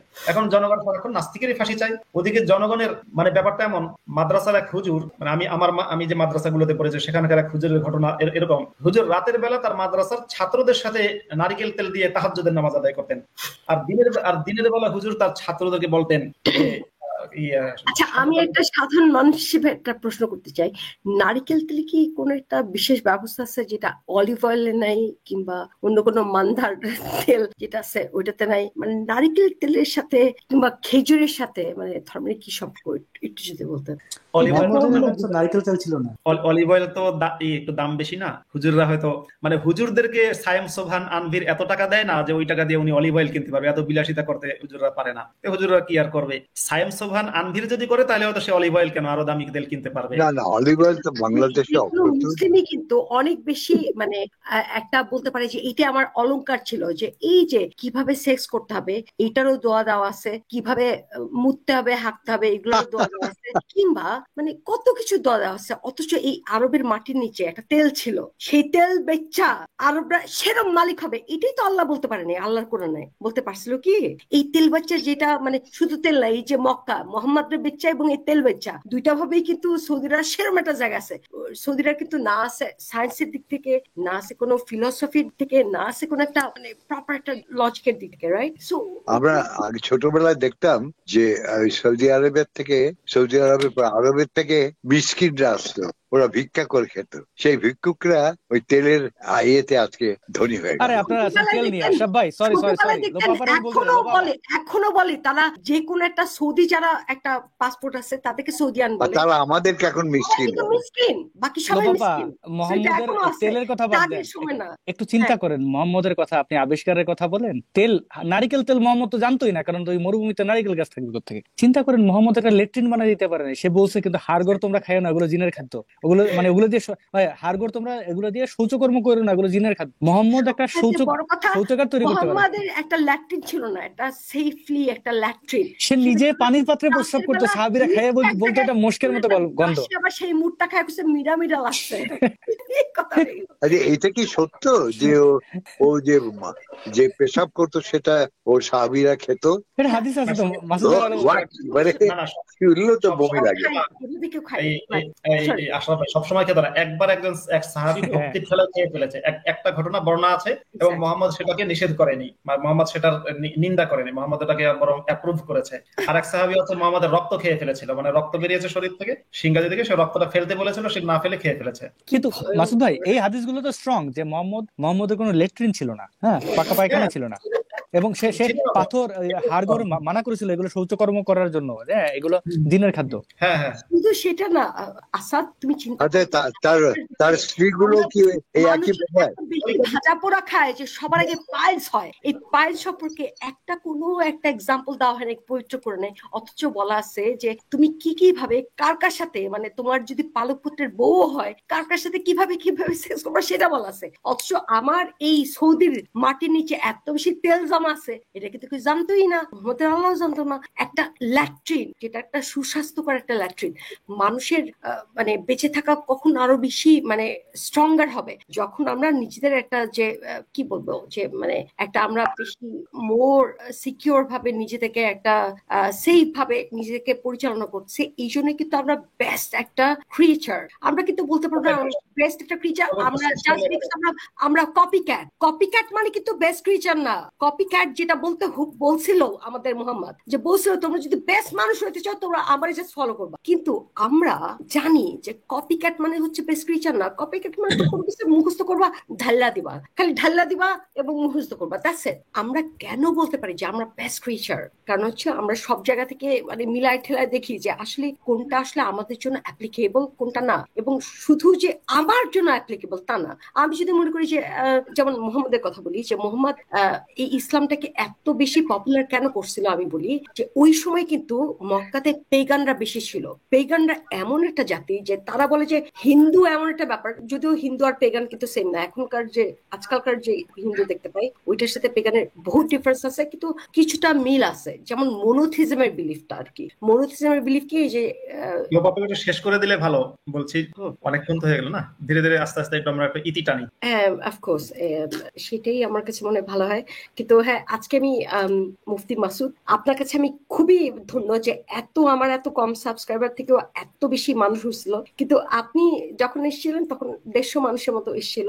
এরপর যখন আসাদ নূর আসলো তখন মাশাআল্লাহ 200 অতিক্রম করে গেল। সো আপনাদের দুজনের কাছে এখন যদি আমি বলি আপনারা দুজনে আমার আল্লাহ, ঠিক হবে? এটা বুঝছেন, কিন্তু সামহাও আমরা হয়তো আমাদের নিজস্ব একটা ডিফারেন্ট স্ট্র্যাটেজি আছে। ইয়েট এগেন আমরা ইসলামের কোন কোন জায়গাতে মানে দেখে আমরা ইসলামটাকে পরিত্যাগ করছি, এটা তো মেইন কথা, তাই না? ইসলামটাকে আমরা কেন পরিত্যাগ করছি? এমন না যে আমার সকালবেলা হঠাৎ করে একটা নতুন করে একটা আজরাইল এসে আমার উপরে একটা আয়াত নাজিল করছিল যে এ লোপা কিংবা এ মুফতি মাসুদ কিংবা এ আসাদ নূর, তোর জন্য আজকে থেকে আমি এটাই জাজ করলাম, তা কিন্তু না।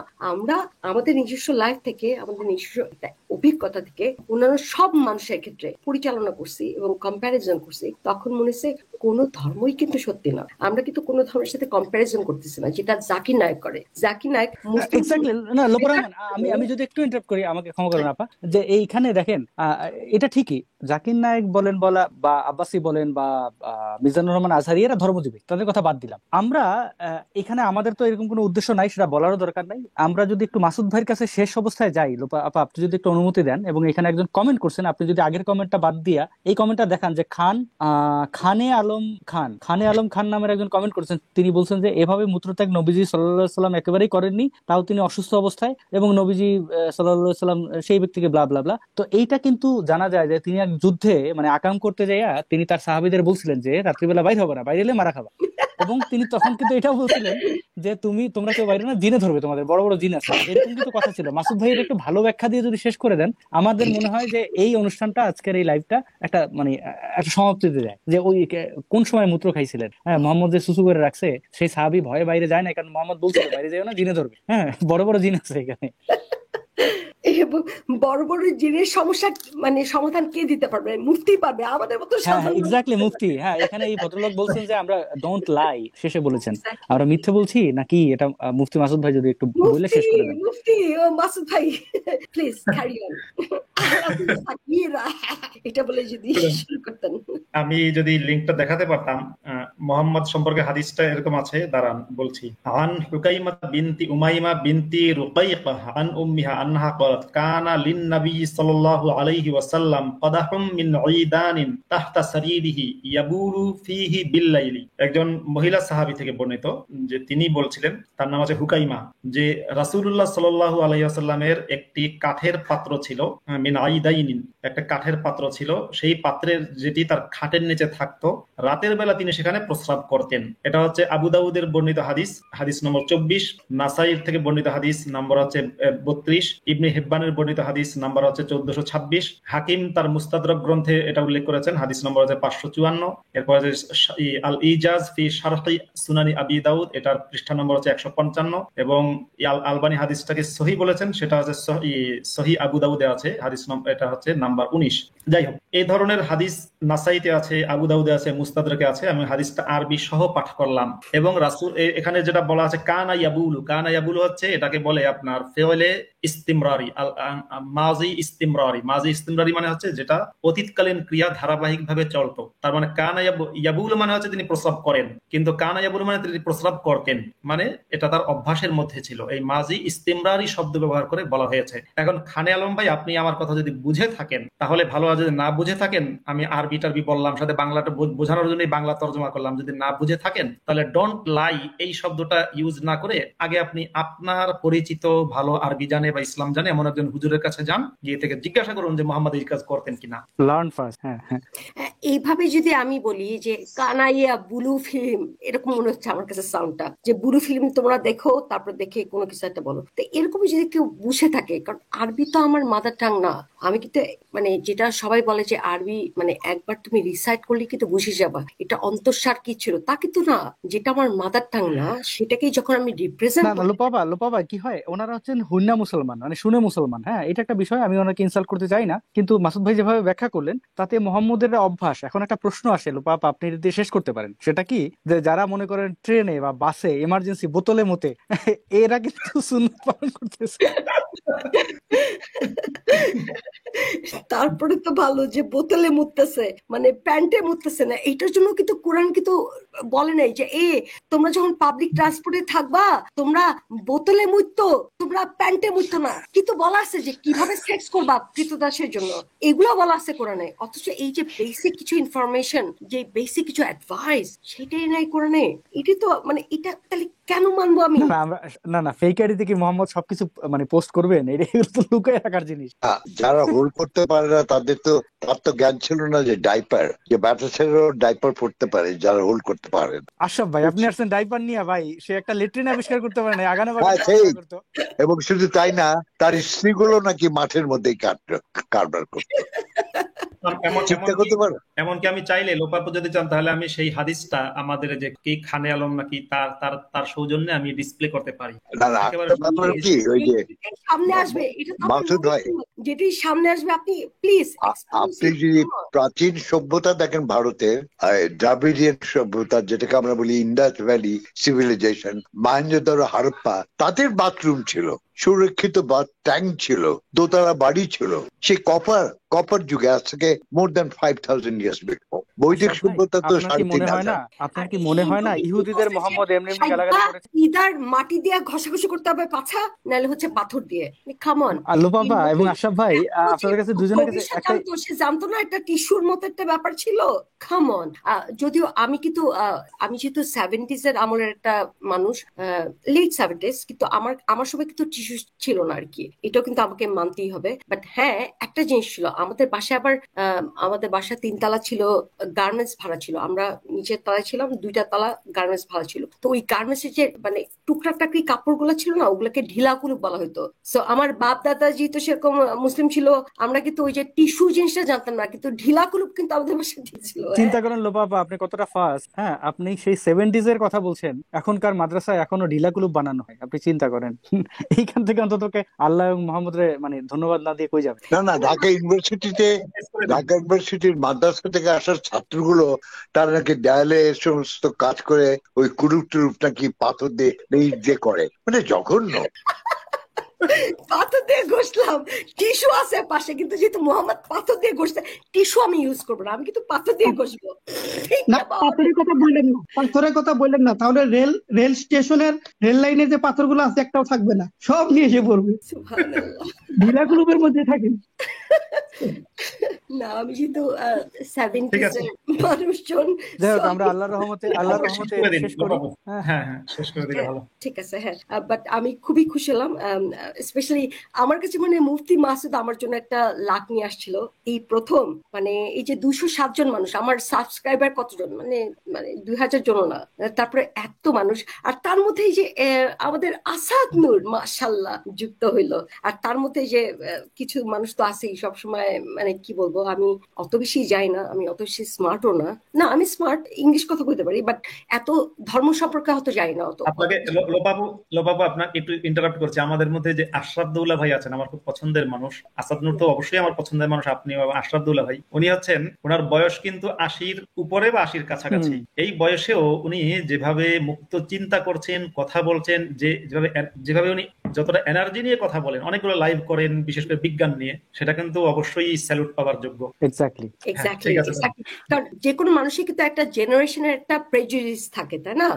দেখবেন যে আমরা যেমন, আমি যেমন একটু আগের মানুষ, আমার কিন্তু মানে একই সাথে 2-3টা সেক্স করা কিংবা এরকম গ্রুপ সেক্স করা, ওইভাবে এখনো রেডি না, রাইট? কারণ আমার একটা এরা ছিল, আমার একটা জেনারেশন ছিল। কিন্তু এই যে আমাদের এই ভাইটা চলে এসছে, যে আমাদের থেকে বয়সে কত বেশি সিনিয়র হয়েও তার সময়ের কোনো মানুষ কিন্তু তার সাথে কম্প্যারিজন করতে পারবো না, কারণ সে কিন্তু তার প্রেজুডিসকে ছুঁড়ে ফেলে দিয়ে, যেটা লজিক, যেটা হচ্ছে একমাত্র লজিক দিয়ে দেখানো সম্ভব, র্যাশনালিটি দিয়ে দেখানো সম্ভব, সেখানে এসছেন। এটা কয়টা মানুষ হতে পারে তার সময়ে? আমাদের সময় তো অনেকেই হতে পারে, আমাদের সময় যেমন আমার সময় তো খুব কম মানুষও হতে পারে, আজকালকার যুগে কিন্তু অনেকেই হতে পারে। আজকালকার যুগে কিন্তু যে যদি কেউ 16 কিংবা 17 হয়, বলে যে আমি তো মুসলিম, আমি এথিয়াস্ট, অনেকেই কিন্তু ভালোভাবে দেখবে না, it's okay, we are all in a secular life. But আমাদের যে জেনারেশন ছিল, প্রত্যেকটা তো একটা ডিফারেন্ট এরা ছিল, প্রত্যেকটা ডেকেজ ছিল, এভরি 10 ইয়ার্স হচ্ছে একটা ডেকেজ পার করা। সো আমি যেমন লেট 70s ছিলাম, আমাদের এই ভাইটা কিন্তু আরো আগে ছিল, কিন্তু সেই আমলে আমি কিন্তু সামহাও কোনো না কোনো ভাবে টেলিভিশন দেখছি, কিন্তু আমাদের ওই ভাইটা তো ওইটাও দেখেনি। কিন্তু তারপর যে তার যে এই প্রয়াসটা, এটা সেলুট পাওয়ার মতো অবশ্যই, কি বলবো, সেরকম একটা জায়গা ক্রিয়েট করছে। মুফতি মাসুদ, হ্যাঁ, সো শেষ করতেছে তাহলে আজকে। তারপর শেষ করার আগে 3জন মানুষের কাছে আমি শেষ কথা জানতে চাবো। প্রথমে আমি মুফতি মাসুদকে যেহেতু নিয়ে শুরু করছিলাম লাইভটা, সে কিছু আপনার শেষ কথা বলবেন 1 মিনিটে। তারপরে হচ্ছে আমাদের আসাদ নূর বলবেন 1 মিনিটে। তারপর হচ্ছে আমাদের এই যে একটা বয়স্ক একটা মানুষ, আমাদের জেনারেশন না, অনেক আগের জেনারেশন, তারপরেও কিন্তু আমাদের সাথে সেই জায়গাটা মিলাইছে সে কিন্তু এক্সট্রা পয়েন্ট পাবে। সো তারপরে আমি এই জন্য মানে বলবো যে আমাদের ওই আশরাফ দোলা ভাই আর কি লাস্টে বলবেন, প্রথমে মুফতি মাসুদ 1 মিনিটে শেষ করবেন, তারপর হচ্ছে আমাদের আসাদ নূর, এবং তারপর হচ্ছে আশরাফ ভাই। হ্যাঁ বলুন। আমি আজকের লাইভে ঘটা একটা ঘটনা, যেহেতু এই লাইভেই ঘটেছে, সুতরাং আপনারা ভিডিওটা যখন দেখবেন আগে গেলেই দেখতে পাবেন যে কয়েকজন বিশ্বাসী যুক্ত হয়েছিল, যারা বিশ্বাস করে, 2জন ছিল অন্তত। তো তাদেরকে আমি যখন বলেছিলাম, কয়েকটা কথা কিন্তু বলেছি, প্রশ্ন করেছি যে মোহাম্মদ মদিনায় থাকে ভালো কাজ করেছে, একটা দেখান। তারা কিন্তু তখন থতমত খেয়ে গেছে, একটা ভালো কাজ দেখাতে কিন্তু পারেনি। তারপরে হচ্ছে যখন তাদেরকে আমি প্রশ্ন করেছি যে আপনাদের চরিত্র, মানে মোহাম্মদের চরিত্র আপনাদের চেয়ে ভালো কিনা, তারা যখন বললো ভালো, এরপরে যখন মোহাম্মদের চরিত্রের কিছু অংশ বলার পরে বললাম আপনারা কি এই কাজগুলো করতে চান কিনা, সেগুলো আপনারা লাইভটা দেখলেই বুঝবেন, আমি বিস্তারিত বলছি না। তারা বলছে না, করতে চায় না, মানে শিশু বিয়ে করতে চায় না, অনেকগুলো বিয়ে করতে চায় না, অনেক জিনিসই তারা করতে চাইছে না। মানে মোহাম্মদ করেছে, তারা সেই নবীকে পছন্দ করে, ফলো করে, কিন্তু করতে চাইছে না। সমস্যা হচ্ছে এই জায়গা থেকে আমি শুধু মুসলমানদেরকে একটা কথাই বারবার বলি, লাইভে সবসময় বলে, এখনো বলবো, যে জাস্ট মোহাম্মদের কথা বিশ্বাস করার আগে মোহাম্মদের চরিত্র এবং কথা বিশ্বাস করা মানে কি, মোহাম্মদ বলেছে যে আমাকে আদর্শ হিসেবে গ্রহণ করো, কোরআনের মধ্যেই আছে বা হাদিসেও আছে যে মোহাম্মদকে আদর্শ হিসেবে গ্রহণ করতে।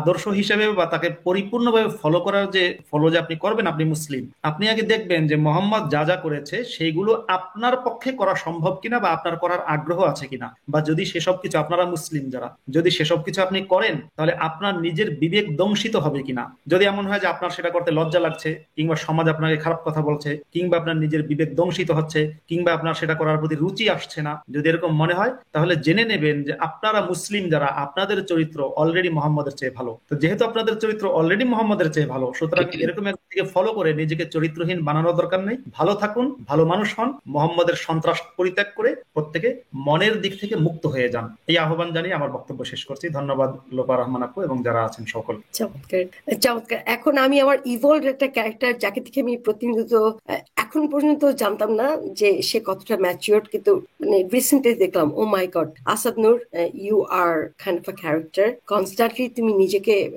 সেইভাবে প্রমোট হুদাই করো নাই, মানে কথার কথা বলার জন্য না, তুমি সেটা এফোর্ট দিছো, হঠাৎ করে দিছো। আগে হয়তো সেই ম্যাচুরিটি ছিল না, কিন্তু এখন যে তোমার ম্যাচুরিটি, মানে তুমি হচ্ছে, আমি বলবো যে ওয়াও। আমি তো গুরু শিষ্য মানি না, কিন্তু আমি বলবো তোমার কাছ থেকে আমার অনেক কিছু শেখার আছে, এবং আমাদের মতো যারা মানুষ আছে অনেক কিছু শেখার আছে। So wow. আসাদ নূর, তুমি যদি শেষ করতা তোমার লাস্ট কথা বলে প্লিজ।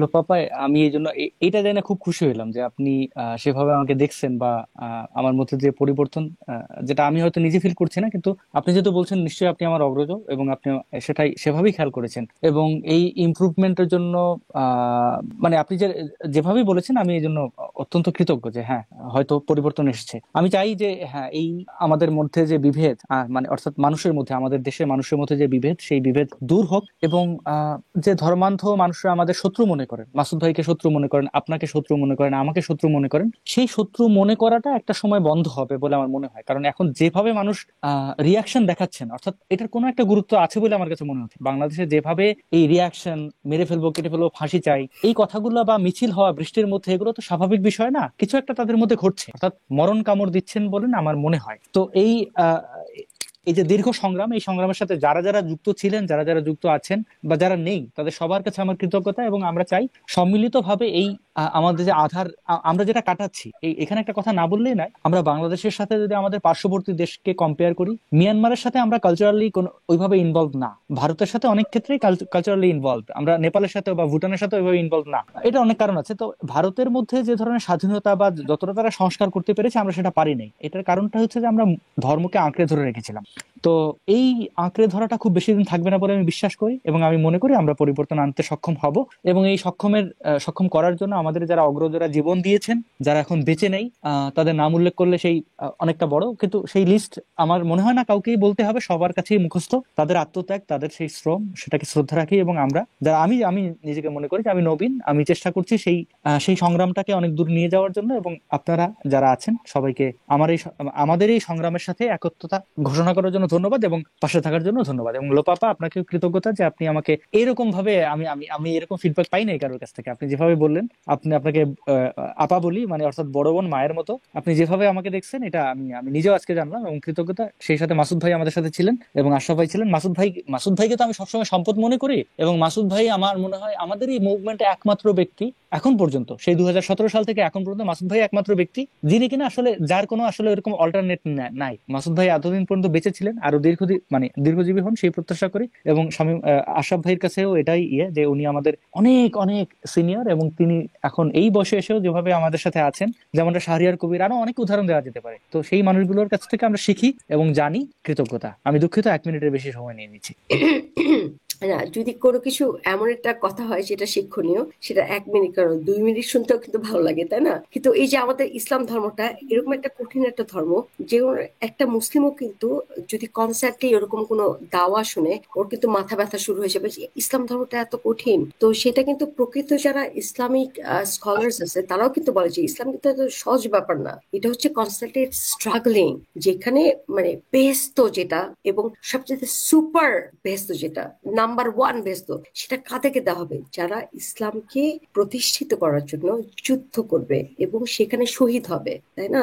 সো আমার কাছে মনে হয় যে এই যে ক্রুশাল কিছু ব্যাপারগুলা, এগুলো তো বেশিরভাগ মুসলিমরা আমরা জানি না। আমি যেমন যখন হিজাব করতাম আমি কিন্তু জানতামই না যে এই ব্যাপারগুলা, যে ভাও মানে আমি রাইট আর কেউ রাইট না, এই জন্য অন্য কারো জীবন নেওয়া এবং এটার জন্য যুদ্ধ ঘোষণা করা কত ডিসকাস্টিং একটা ব্যাপার, রাইট? এটা আমি জানতামই না। সো এখন যদি কোন একটা মুমিন চলে আসে আমাদের লাইফে, যখন বলে যে না আমার নবী যেটা করছে সেটা তো ঠিকই করছে, আমি কিন্তু তাদেরকে ঘৃণা করি না। আমি জাস্ট চাই যে তোমরা যেটা কি ফলো করতেছো তোমরা কি নিজে সেরকম? আমরা কিন্তু দেখি না যে একটা মুমিনও আজকালকার যুগে আছে যেটা মুহাম্মাদের মতো এত খচ্চর। প্রত্যেকটা মুমিন আজকালকার যুগে অনেক ভালো মানুষ, কিন্তু মুহাম্মাদের মতো খচ্চর কিন্তু খুব কম মানুষই আমি দেখতে পাই, এবং আমার লাইফে কিন্তু আমি সচরাচর দেখি নাই। সো যাই হোক, ওখান থেকে আমার হচ্ছে মানে কোয়েশ্চেনই হচ্ছে এমন একটা জায়গা যেখান থেকে আমাদেরকে পরিত্রাণ দিতে পারে আমাদের নিজস্ব জ্বালা থেকে, যন্ত্রণা থেকে, যে আমাদেরকে জানতে হবে সেই জায়গা থেকে, যেখান থেকে ওই যে মুফতি মাসুদ তো সেখানে সেলুট সবার আগে দিব, যে উনার যে একমাত্র জীবিকা প্রবাহ ছিল যেটা হচ্ছে আমি মুফতি, সারা জীবন ওইটাতেই পড়াশোনা করছি, সেটাই মানে জলাঞ্জলি দিয়ে আজকে নাস্তিক হয়েছে, যেখানে উনি আজকে কোনো ভিউজ নাই, কেউ তারে পুছেও না, যেটা কিন্তু একটা সময় তাকে অনেক পুছতো যে ওয়াও ক্যান্টনমেন্টের মতো একটা মসজিদে সে একটা ইমাম, এখন তারা কেউ পুছেও না, কিন্তু তারপরে কিন্তু সে ইসলামটাকে পরিত্রাণ করছে। কেন? কোনো একটা ফায়দা আশা করে নাই, নিজের যে মানসিকতা, নিজের যে একটা মনুষ্যত্ব, ওখান থেকে মোরালিটিস ওখান থেকে করছে। ঠিক তেমনি ভাবে আমি আসাদ নূরের ব্যাপারটা আগে অত শিওর ছিলাম না, কারণ আমার কাছে মনে হচ্ছে আসাদ নূর খুবই চাইল্ডিশ ছিল, কিন্তু এখন যখন আমি আসাদ নূরকে দেখি না, ওই যে একটু আগেও তো বললাম যে ওয়াও মানে কনস্ট্যান্টলি সে কিন্তু নিজেকে সেই এফোর্টটা দিচ্ছে যেখানে নিজেকে শিক্ষা দিতে পারে, এবং কিছু কিছু এমন জায়গা সে এক্সপ্লেন করে যেটা হচ্ছে অনেকেই হয়তো বুঝছে, কিন্তু ওরকম মানে আমাদের বাংলাদেশি যতগুলি নাস্তিক আছে। সরি একটু আমরা আশরাফ ভাইয়ের কাছে যাই। না আপনি বলছেন ভালো, কিন্তু আশরাফ ভাইয়ের কাছে যাই একটু, কারণ অনেক সময় হয়ে গেছে। হ্যাঁ ঠিক বলি, সরি আমি বেশি কথা বলে ফেলছি, সরি। আমি প্রথমেই আমার স্নেহভাজন অতি প্রিয় বন্ধু মুফতি মাসুদকে ধন্যবাদ জানাই আজকে এই লিঙ্কটা দেওয়ার জন্য, এবং লোপা রহমান তোমাকে, তুমি আমাকে লিঙ্ক দিয়ে আজকে আলোচনায় যুক্ত করেছো এবং আসাদ নূর এসে আমাদের সবাইকে আলোকিত করেছো। আমি আজকের এই আলোচনায় নিজে ঋদ্ধ হয়েছি। I feel very enriched myself. I'm a much better man than what I was 5 minutes before. Anyway, আমি কিন্তু নাস্তিক হয়েছি সেই 13 বছর বয়সে। তখনকার দিনে এটা একটা বিপ্লব ছিল। আমি বিয়ে করেছি প্রেম করে বাড়ি থেকে পালিয়ে। আমার বাবা ছিলেন জজ, পরে সেক্রেটারি হয়েছিলেন পাকিস্তান আমলে। সেই আমলে এইসব রেভলিউশন, আমি বিপ্লব দেখেছি, এবং আমি যে নাস্তিক ছিলাম সেটা সবাই জানতো। কিন্তু আমার ফাদার অত্যন্ত লিবারেল মানুষ ছিলেন, তিনি আমার মাকে বলতেন ওকে ওর মতো ভাবতে দাও, কেন তুমি ওকে ধর্মীয় চিন্তায় তার জন্য মৌলবি রেখেছো। কাজী আমি একটা অদ্ভুত পরিবেশে মানুষ হয়েছি, কোনোদিন ধর্মের একটা শ্লোকও জানি না, কোনোদিন আমি নামাজ বুঝিও না, পড়িও নি কখনো। কাজে আমি আমার জীবনটা সম্পূর্ণ, এবং আমি এই মুক্ত চিন্তাধারা, আজকে তোমরা যারা এই ইলেকট্রনিকের যুগে যেসব কথাবার্তা বলছো, আমি 13 বছরে বিজ্ঞান এবং চর্চা করে সেই স্কুলে, যখন থেকে আমি স্কুল পেরিয়ে কলেজে আসলাম, ইউনিভার্সিটি, এই সমস্ত কথাবার্তা আমি বলতাম। এই 1910 সালে যখন অ্যান্ড্রয়েড বেরোলো, আমাদের দেশে আসলো, তখন থেকেই এই সম্পর্কে লিখে গেছি। আমার বহু সহস্র লেখা হয়েছে, কিন্তু আমি কখনো ইলেকট্রনিকে, এখন আমি পেজ খুলেছি নিজে, এনলাইটেন মাইন্ড অথবা আলোকিত মন।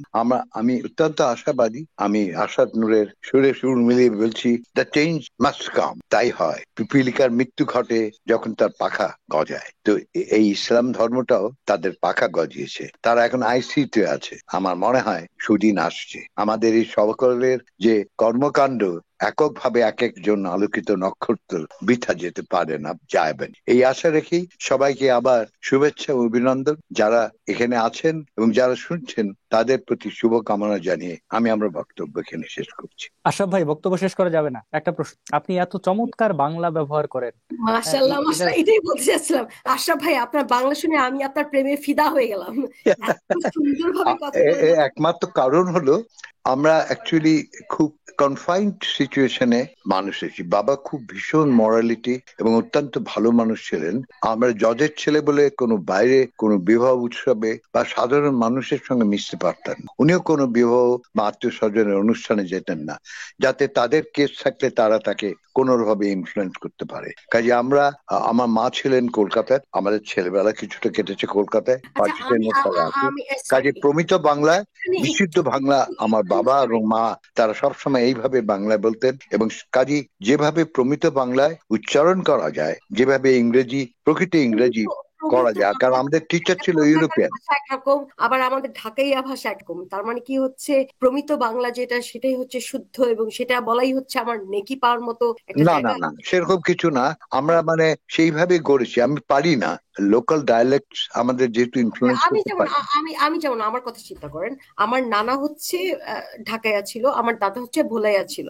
সো আবার জন্ম ছিল ঢাকাতে।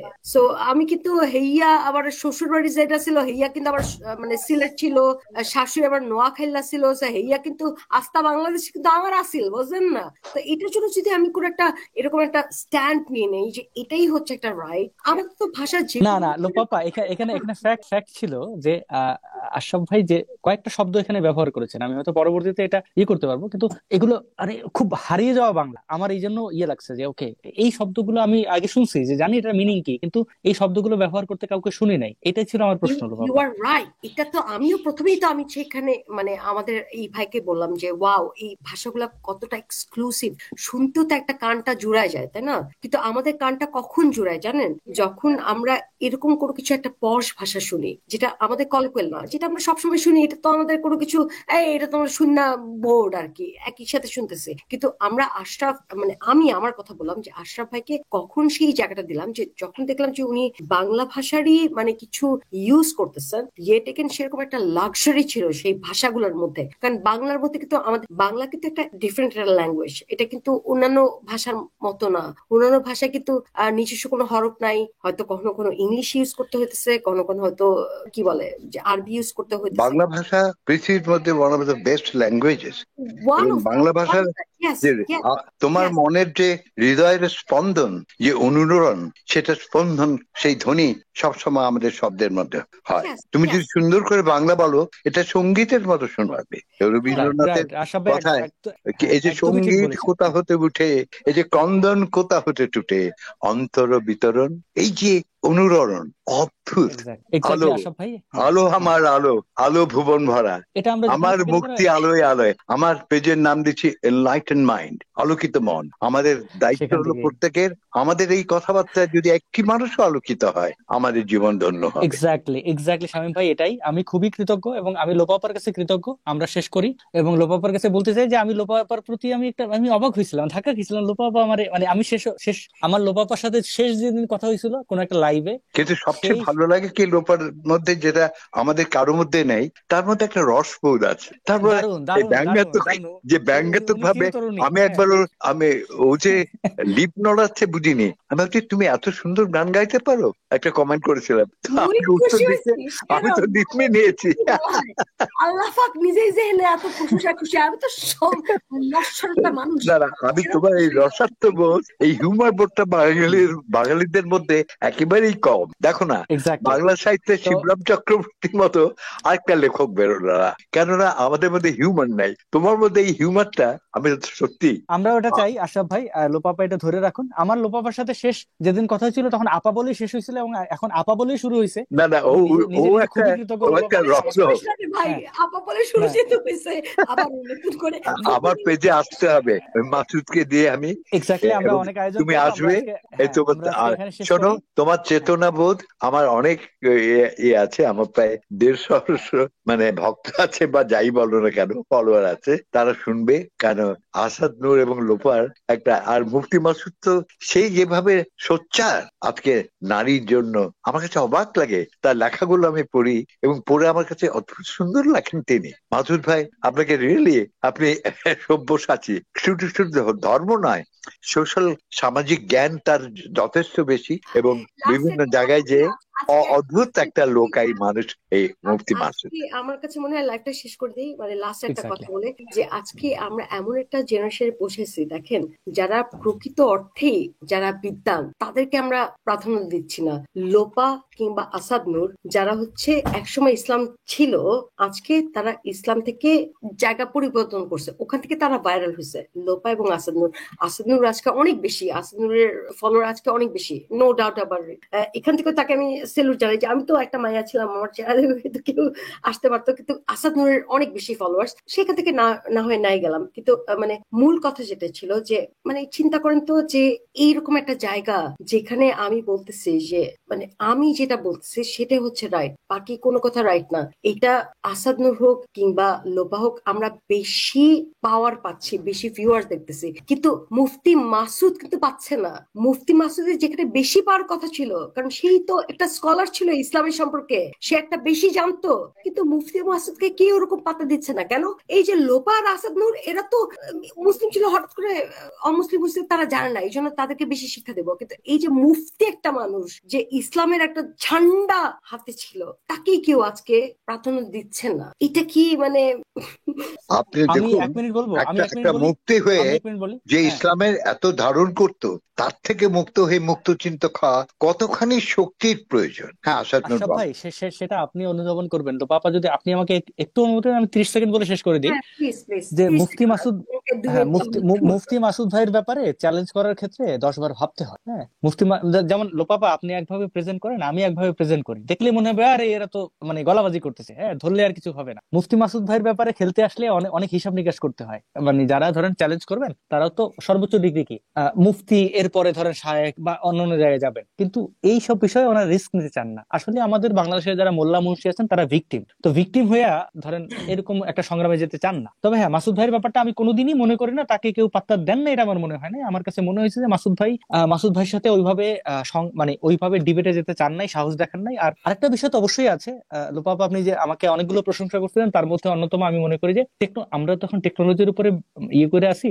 টেকনোলজি একটা বিষয়, মাসুদ ভাই অবশ্যই নিশ্চয়ই দেখেন, মাসুদ ভাই যেমন চড়াই উত্তরের মধ্যে দিয়ে গেছেন। আমি শুরুতে একটা জিনিস স্যারেন্ডার করছি, যে আমি কিন্তু পিতা নই, আমি কিন্তু আপনাকে লোপাপা আপনাকে বলছিলাম যে আপনি মাতৃত্ব কি জানেন, আমি জানি না। কারণ মানে এইটা অনেক বড় একটা অধ্যায়। মাসুদ ভাই যে সংগ্রামের মধ্যে দিয়ে গেছেন, এটার কাছে স্যালিউট বলবো বা মানে ধন্যবাদ বলবো, এটা খুব কম হয়ে যাবে। কিন্তু মাসুদ ভাই, আমার কাছে মনে হয় যে মাসুদ ভাই আমাদের অনেক কিছু দেবেন, এবং এটা 1-2 দিন না, মোহাম্মদের মতো 23 বছর না, এটা অনেক বছর দেওয়ার আছে। সেই অপেক্ষায় আমি আছি। ধন্যবাদ লোপাপা আমাকে এখানে যুক্ত করার জন্য। অ্যামেজিং কথাবার্তা। ওকে, আজকে তাহলে আজকের মতো শেষ করছি। মানে আমি খুবই ধন্য হয়ে গেলাম যে আমার মতো এত কিছু মানে কম সাবস্ক্রাইবার হয়েও আজকে আমরা 200-র বেশি কিন্তু ভিউয়ার্স পেয়েছিলাম। সো এটার জন্য অবশ্যই আমি সবাইকে ধন্যবাদ দিব, স্পেশালি মানে আমাদের মুফতি মাসুদ। আমি বলবো সে আমাদের আল্লাহর একটা কোঠা থেকে চলে আসলো হয়তো। এবং তারপরে যে এই যে আসাদ নূর, আমার কাছে মনে হচ্ছে যে আসাদ নূর আসবে আমার লাইফে, আমার কাছে কখনোই মানে আমি এক্সপেক্টও করি নাই। তারপরে লজ্জা দেন না, এটা কিন্তু লজ্জা পাচ্ছে, প্লিজ। ওকে, বাদে ওকে, বাগলাম আমি, ঠিক আছে। আর তার মধ্যে আমার মায়ের গালিগালাজ তো ছিলই, যেখানে মাকে আমি সান্ত্বনা ছিলাম যে না, লাইফটা বন্ধ করে দিচ্ছে, তো সেটা তখন করি নাই, এখন করতেছি। সবাই ভালো থাকবেন, সুস্থ থাকুন। আবারও আগামীতে নিয়ে আসবো। আজকে ফুটলাম কারণ কালকে আবার ফুল টাইম জব শুরু হয়ে যাবে, সকাল 6:30টায় উঠতে হবে। সো আজকের মতো সবাই কাছ থেকে বিদায় নিচ্ছি। বাট আশরাফ দেওলা, আপনাকে একটু এক্সট্রা করে একটু সম্মান দিচ্ছি, কারণ আপনি আমাদের থেকে একটু আগের জেনারেশনের। তো আমরা তো সবসময় প্রেজুডিসটাকেই অনেক সময় প্রাধান্য দিই। আপনি ওই সময়ের হয়েও কিন্তু আপনি আজকের মতো একটা সেরকম একটা আপনার র্যাশনালিটি ছিল আপনার মাইন্ডে। So that's amazing. So thank you for that. Okay, take care everyone. So আগামীতে আবারও কথা হবে। সেই পর্যন্ত ভালো থাকুন, সুস্থ থাকুন। Bye bye, take care.